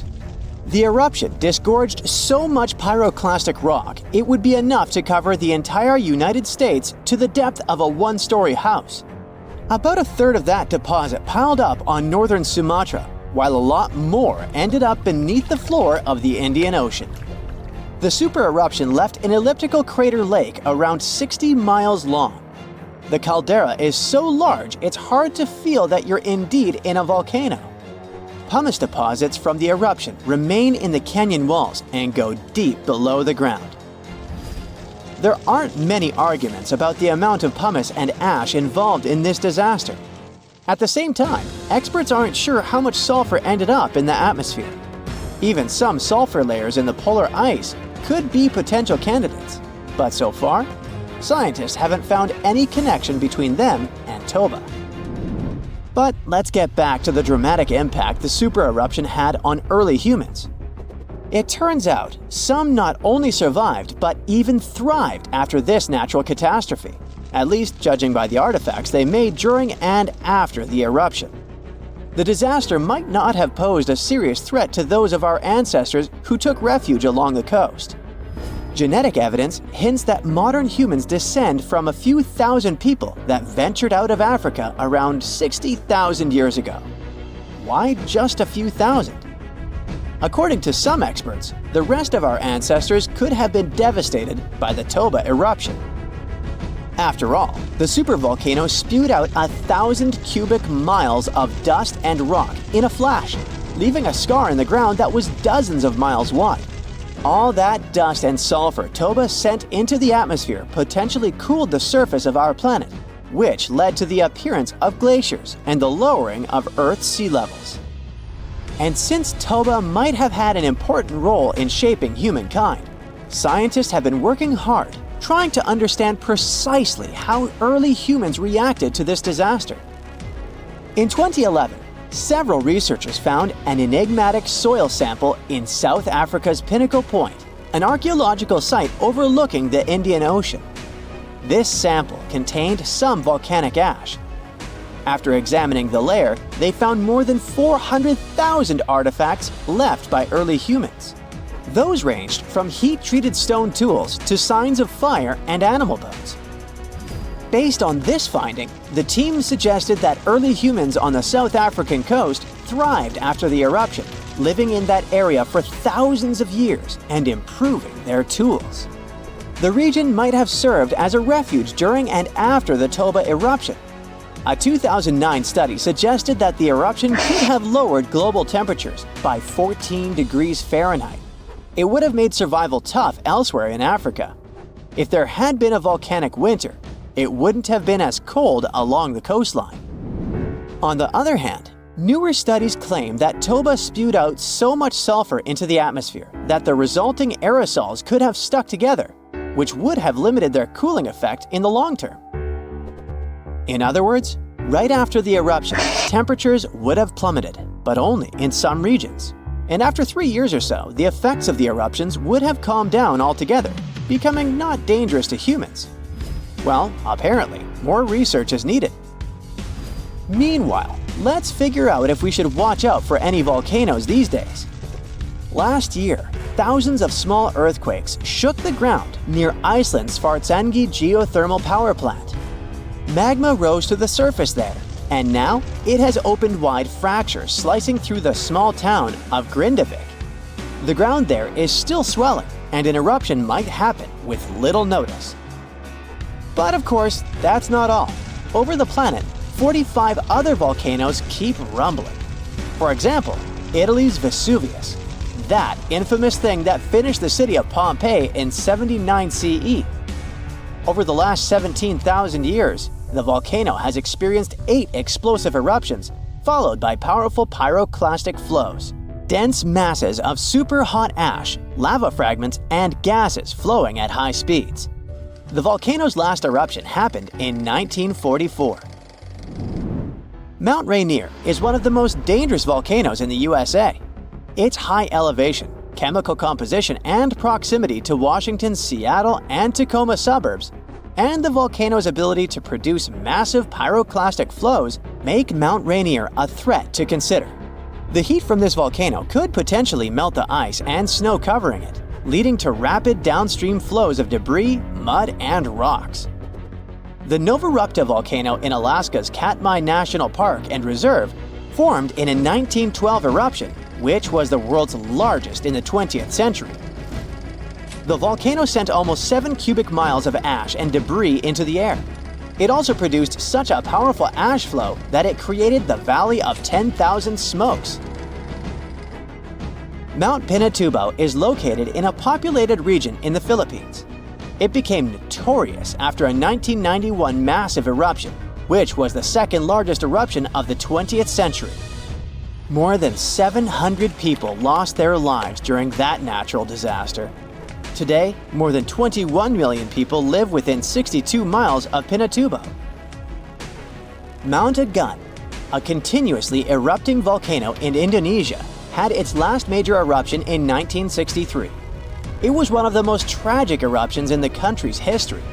It lasted for 11 months, producing ashfall and pyroclastic flows that led to the loss of more than 1,000 lives and serious property damage. People saw ash plumes above the volcano throughout 2018, following the eruption in November 2017. Japan's Mount Fuji hasn't erupted since 1707. That year, a massive earthquake likely set it off. In 2014, experts warned that Fuji could be at risk of another eruption following the 9-magnitude earthquake that shook Japan in 2011. Experts believed the earthquake had raised pressure below Fuji. The eruption in 1707 sent so much ash and debris into the air that all this mass even reached Tokyo. Should Fuji erupt again, it would affect more than 25 million people in the surrounding areas. The eruption of Washington's Mount St. Helens in 1980 was one of the most destructive volcanic events in U.S. history. 57 people, as well as thousands of animals, lost their lives during that natural disaster.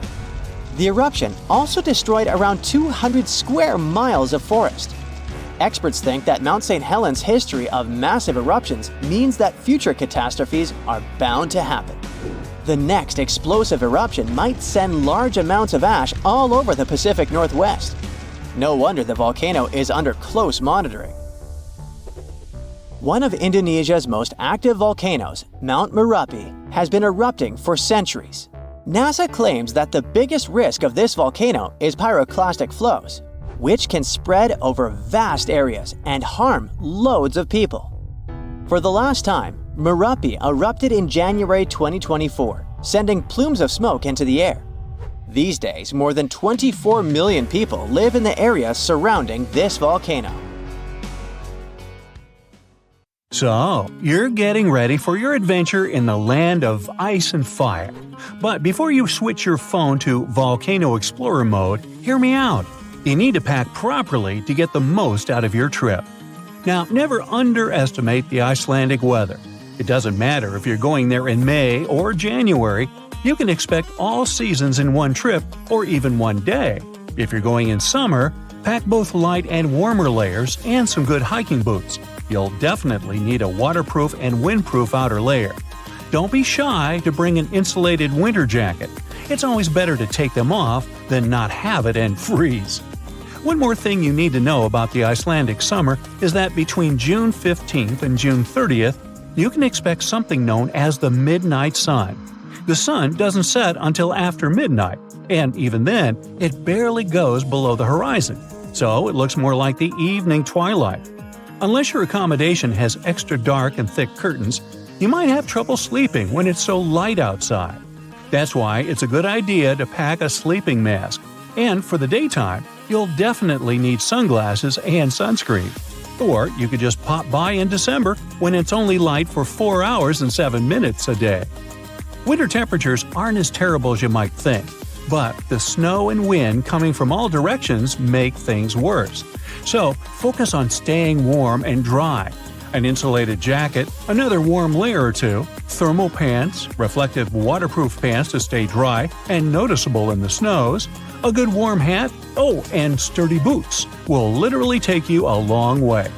Ice cleats as an add-on will help you stay stable on icy terrains. Spring and fall are pretty short, just like my dad, and the weather is also super unpredictable. So the same set of items you'd pack for winter will do. Even if you're going to Iceland in the coldest weather, definitely pack a swimsuit. Iceland's sea isn't the warmest in the world, but you'll need that swimsuit for outdoor pools and hot springs the country is full of. Since all the pools are heated with geothermal energy, they're always warm. The locals and tourists swim in all sorts of weather conditions, yes, even in the snow. The Blue Lagoon is the most famous geothermal spa. It uses seawater coming from around 6,500 feet underground, and it comes with useful earth minerals. Once it gets heated up by a nearby geothermal plant, a mix of ocean and fresh water pours into a lava pool at a temperature of around 102 degrees Fahrenheit. It gets its postcard-worthy turquoise color from the silica in it, reflecting sunlight. Definitely bring a reusable water bottle for the trip. You can refill it with tap water since it's perfectly safe and healthy. The country is full of pure springs and glaciers, and that high-quality water goes to every tap. There are 0 chemicals in it, so it's officially some of the clearest kinds of water in the world. All you have to do is wait a bit when you change from hot to cold water. Hot water also comes to Icelandic homes straight from the spring and is heated by geothermal sources. The sulfur in it makes it smell like rotten eggs. Although it's yucky, it's totally harmless.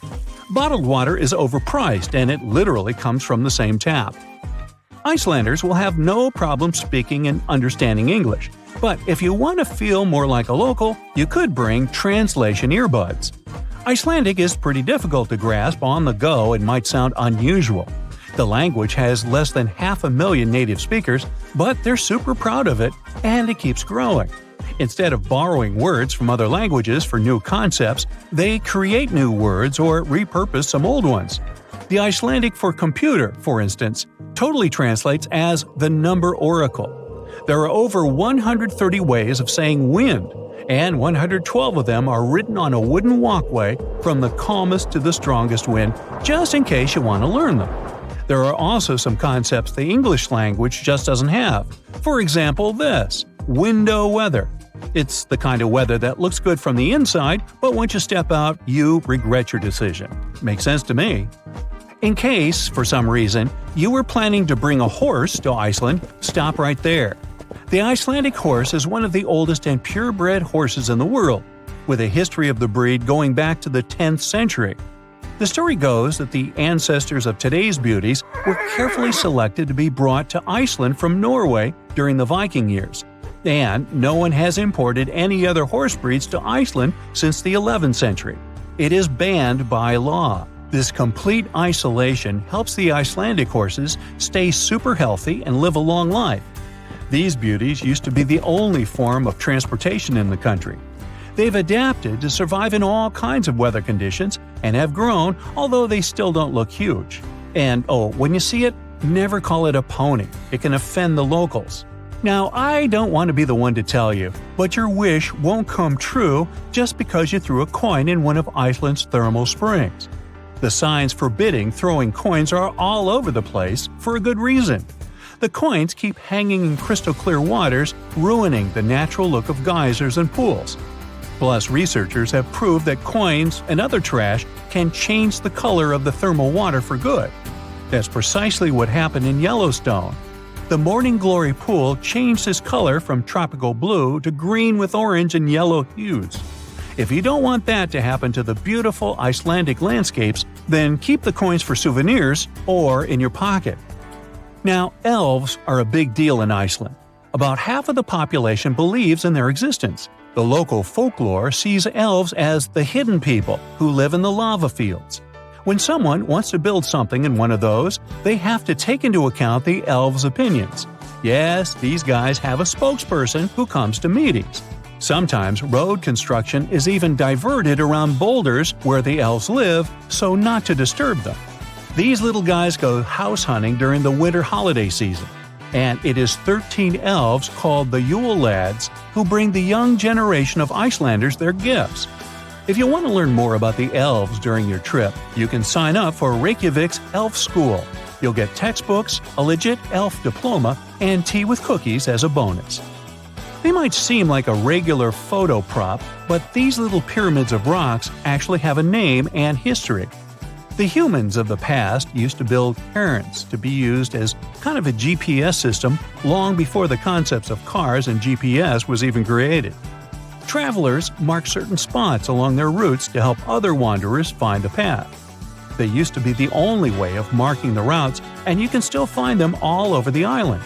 Iceland, of course, has GPS now, but it's illegal to move rocks from the cairns because they're considered an important part of history. Plus, some hikers still use those pyramids for navigation. So, if you randomly build one of those, hikers can easily get lost as they'd follow the wrong route. Oops. Now, if you want to bring a good gift to your new Icelandic friends, a book is a great idea. For many years, the country had the highest rate of publishing books per capita in the world. On average, 1 out of 10 Icelanders publishes a book in their lifetime. There's even a special book-giving holiday. Icelandic sagas go back to the 13th century. Writers create their sagas even on napkins and coffee cups. Each geyser and waterfall has its own tale about heroes and heroines attached to it. You can also scan barcodes on public benches to listen to audiobooks on your smartphone. Cool. Doggerland? No, it's not a country of dogs, as you probably first thought. It's a land the size of Great Britain in the north of Europe. But don't bother trying to find it on the map of the old continent. Your search will come back empty. Doggerland hasn't existed for thousands of years. But where was it exactly? And did humans live here? Scientists are doing their best to answer these questions. Let's start with the name. In the 1990s, a British archaeologist named the area Doggerland after Dogger Bank, a sandbank some 60 miles off the east coast of England. The word probably comes from Dutch. It was used for a fishing boat with 2 masts. Makes sense, since today, the North Sea is a rich fishing area. But thousands of years ago, people living here had a different diet. Some 12,000 years ago, the last major ice age was slowly reaching its end. Doggerland didn't feature seawater, but marshlands, lagoons, forests, and gently sloping hills. At that time, Britain and Ireland weren't islands. They sat deep inland. You could set off in Denmark and walk all the way to the north of Scotland. There was a system of rivers that emptied themselves in the North Sea. Back then, it was more of a channel that separated Doggerland from Norway. The rivers were different too. The Thames flowed into the Rhine. The ancient river they formed flowed into the place of today's English Channel and emptied itself into the Atlantic Ocean. Doggerland even featured a lake. There were some glaciers as well, but the land was still inhabitable. So who lived there? There were communities of hunter-gatherers from the Middle Stone Age. This was the time of human history when our ancestors mastered chipped stone tools. They used these stones with sharp edges for spears and arrowheads. This came in handy at Doggerland, which was the richest hunting area in all of Europe. It could have easily been the most populated region in the northwestern part of the continent. The hunters' prey likely consisted of reindeer, mammoths, oxen, wild pigs, brown bears, wolves, and many other species. In short, nobody went hungry here. Meat wasn't the only thing on the menu. Ancient residents of Doggerland collected hazelnuts and berries. They lived in wooden huts. They built them close to rivers, and they even constructed their settlements on hills. Remember Dogger Bank? It now sits underwater, but it used to be a mountainous region. Doggerland must have been prime real estate in prehistoric times. Its total surface area was over 18,000 miles, but things were about to go under, literally. The last ice age was ending. All the water trapped in glaciers and ice sheets started to melt. You experience this process firsthand every time you order a cold drink. Even if you drink it bottoms up, after a while, the glass is full again. Why? Because the ice cubes have melted. Think of Doggerland as that glass. The sea levels started rising quickly. Every century, the sea flooded from 3 to 6 feet of dry land. Just imagine what this would mean today. Miami's elevation is just over 6 feet. The city would be flooded in less than 100 years. But there was one event that speeded things up. The Storegga Slides were a series of submarine landslides in the Norwegian Sea thousands of years ago. And what happens when huge chunks of Earth shift suddenly underwater? Gigantic waves. You probably know what a tsunami is. Doggerland was likely pounded by several of them. They were so powerful that researchers believe they washed away Great Britain's land bridge to the rest of the continent. All that was left of Doggerland was an island the size of Wales. Scientists estimate that the waves of this ancient tsunami were at least 40 feet high. Some 6,000 years ago, Doggerlanders were on the move. They were migrating to higher grounds, England and the Netherlands in their case. The ironic part is that when we literally translate the name of the country of Netherlands into English, we get lower lands. But thousands of years ago, this was higher ground for hunter-gatherers escaping the flood. Once it was all over, the continent of Europe got the shape we easily recognize today. But Doggerland was nowhere to be seen. It's been sitting under the waves of the North Sea for 8,200 years. Does the idea of Doggerland remind you of a more famous case of a submerged land? The lost city of Atlantis comes straight to mind. But there is an important difference. Atlantis is only a legend. Everything we know about it comes from the writings of the Greek philosopher Plato. Scientists have been searching for Atlantis for a long time. And, up to this day, they can't even agree where exactly it was. Theories range from the Mediterranean to even Antarctica. Doggerland is not a myth. Everything science knows about this lost land comes from hard evidence. In 1931, a fishing boat was doing its thing off the coast of Norfolk in England. At the time, the crew would drag a net along the sea floor, sweeping everything in its path. And they caught something more than fish. It was peat, like the stuff we find in Alaska and in Ireland. But what was it doing at the bottom of the North Sea? It didn't belong there, because seawater destroys peat. There was only one possible explanation. The area must have been dry land at some point in history. The final proof was that the peat contained a harpoon spear point, a sure sign of human activity. The idea wasn't new though. Since the Middle Ages, there has been talk of submerged land with underwater forests. In 1913, a British geologist came forward with the idea of an undersea world in this part of Europe. Scientific evidence kept piling up. Local fishermen started pulling out human-made tools and animal bones. Researchers dated them to be around 9,000 years old. But the deep, murky waters of the North Sea made it impossible to send down divers. One archaeologist noted that they knew more about the surface of the moon than what lay at the bottom of this relatively shallow sea. The discovery of oil in the area in the 1960s was a real game changer. Companies from the industry provided seismic survey data to scientists. This helped them piece together the full image of what Doggerland used to look like. Computer models soon produced images of river valleys, coastlines, freshwater lakes, and hills. There are even footprints of nomadic tribes preserved on the sea floor. Today, marine biologists are using magnetic fields to map out this lost underwater world. But Doggerland isn't the only place on Earth that went under the waves. Beringia is another lost world of global importance. This used to be a land bridge between Asia and North America. It got its name from the Bering Strait.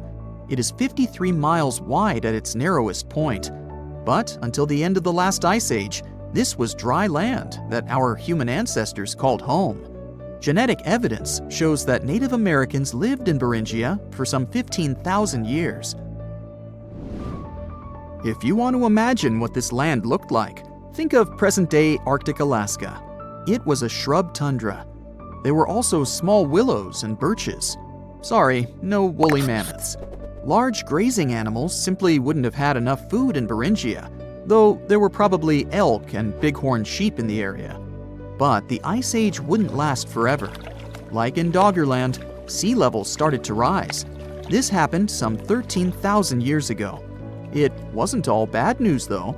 Scientific evidence suggests that around this time, people started moving south.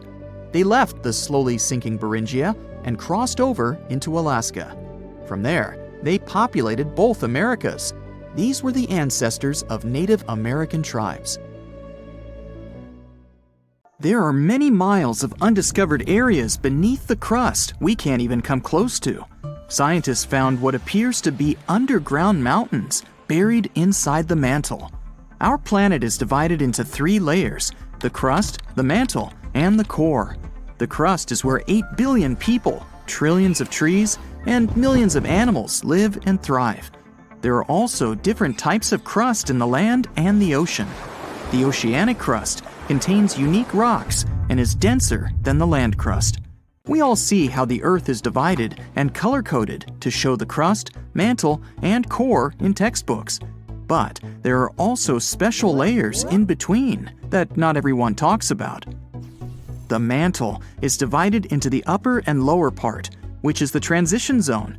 Since the mantle acts as the geological recycling center, the plate tectonics don't only move side to side, but up and down. It's actually why all the volcanoes appeared. The magma spews out to the surface or even underwater, and then sinks back down and repeats. The transitions go down 250 miles and then 410 miles. And in this bottom layer, scientists keep discovering the hidden landscapes. The mountains in the mantle are more rugged and much larger than the ones on the crust. Scientists found a mountain range with peaks higher than Mount Everest.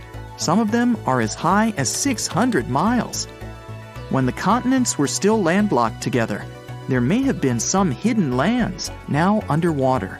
Theories suggest that Iceland used to be part of a larger microcontinent, Icelandia, which connected present-day Iceland with Greenland and Scandinavia.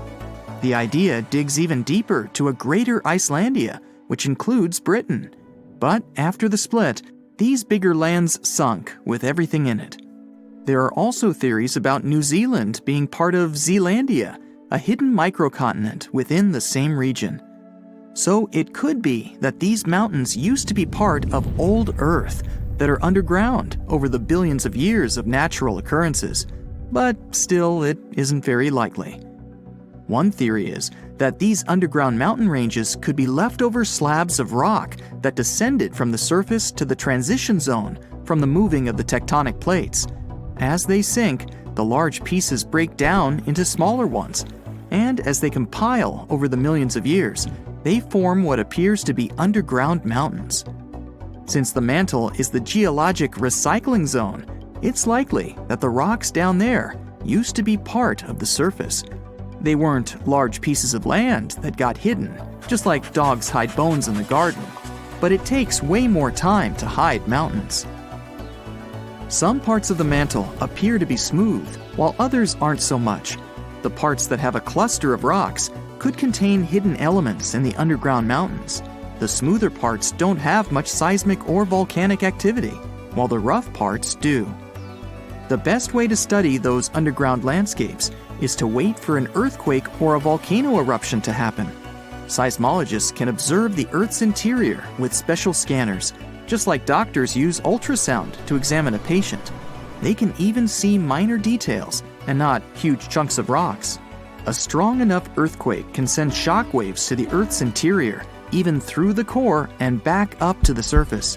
Depending on where they occur, seismologists can observe and study the intensity of the waves as they move back and forth. On smooth rocks, the waves can travel in a straight line, but once they reach a rough area, the waves tend to scatter. The temperature and composition of the materials can make the waves move faster or slower, but this info isn't exactly accurate and won't contribute a lot to the actual data of the underground mountains. So by analyzing the scattered waves on ships and utilizing the Earth's magnetic field, scientists can figure out everything they need to know. But these studies are only good enough to figure out the interior in today's state, not how the Earth changed over the past 4.5 billion years. However, scientists are certain that mantle material still dates back to the beginning of Earth's original formation. The question, why not just dig a hole to the center of the Earth and see what's going on down there, might seem logical. The deepest hole humans have dug so far is the Kola Deep borehole in the Russian Arctic that goes more than 40,000 feet deep. The locals claim they can actually hear screaming coming from below. It took almost 20 years to drill as far as they went, but it's literally merely scratching the surface of what's underneath. They dug about 1/3 of the crust, which is only 0.2% to the center of the Earth. Getting there is beyond us, just like trying to reach the sun. No human can handle the amount of pressure down there. Going down the Mariana Trench, the Earth's deepest point, requires special gear to withstand all the immense pressure. It'll cost a fortune to build that tech to get us to the center of our planet. Evidence of diamonds buried deep in Brazil shows that everything we do on the crust's surface can affect things miles below, even towards the mantle. Scientists dug up 6 diamonds that could hold tiny mineral grains. As they're called in the mineral world, these inclusions have a chemistry composition where they originated deep in the Earth. Typical diamonds are formed at depths less than 125 miles in the upper mantle, where it's extremely hot. The high pressure and boiling temperature down crystallizes carbon and creates diamonds. But humans can't dig all the way down there. They mine them by detecting where a deep volcanic eruption happened that expelled these diamonds to the surface. These eruptions occurred millions of years ago, when dinosaurs used to rule the Earth. They shot out the diamonds that were in the mantle and are now embedded within the cooled down volcanic material. That's where people mine them. But these special diamonds found in Brazil originated from a much deeper point than usual, which can further help scientists study the depths of the Earth. They can extract these inclusions and analyze them in a lab to tell where exactly these minerals come from. In the lab, scientists study inclusions, each just 15 to 40 microns wide, less than a quarter width of a human hair. They found out that they contained many types of minerals found in volcanic rock on the surface. The carbon composition of the magma from the surface is much different than the ones deep in the Earth. What's crazy is that these diamonds with special inclusions can only be found 435 miles in the lower mantle. With only a few samples of them found, we don't know what else lies beneath us. It's possible that those mountain ranges underground, taller than Mount Everest, can have traces of diamonds all around, which would prompt excavators to dig them up and saturate the market with them. These diamonds are less flawed than the usual ones and might even come in many sizes. It's possible to see diamonds as large as a car or as small as a grain of rice. There might even be new diamonds with different chemical compositions than the ones we find near the surface. The largest diamond in the world is the Cullinan, which can fit in the palm of your hand. It weighs around 1.3 pounds and is 3,100 carats. It was found in 1905 in South Africa. For anything to exist on Earth, you need carbon. In a nutshell, the carbon cycle is when plants and algae release carbon dioxide into the atmosphere or dissolved in water through photosynthesis. It's converted into carbohydrates and stored as fat. Later on, carbon dioxide is released into the atmosphere through breathing, which the plants benefit from, and the cycle goes on. Scientists claim that there might even be a carbon cycle in Earth's interior. The oceanic crust has a lot of carbon sediment that could mix with the upper and lower mantle layer. But there still isn't enough evidence to support this. The deep diamonds might be the key to popping open that theory. Only time will tell.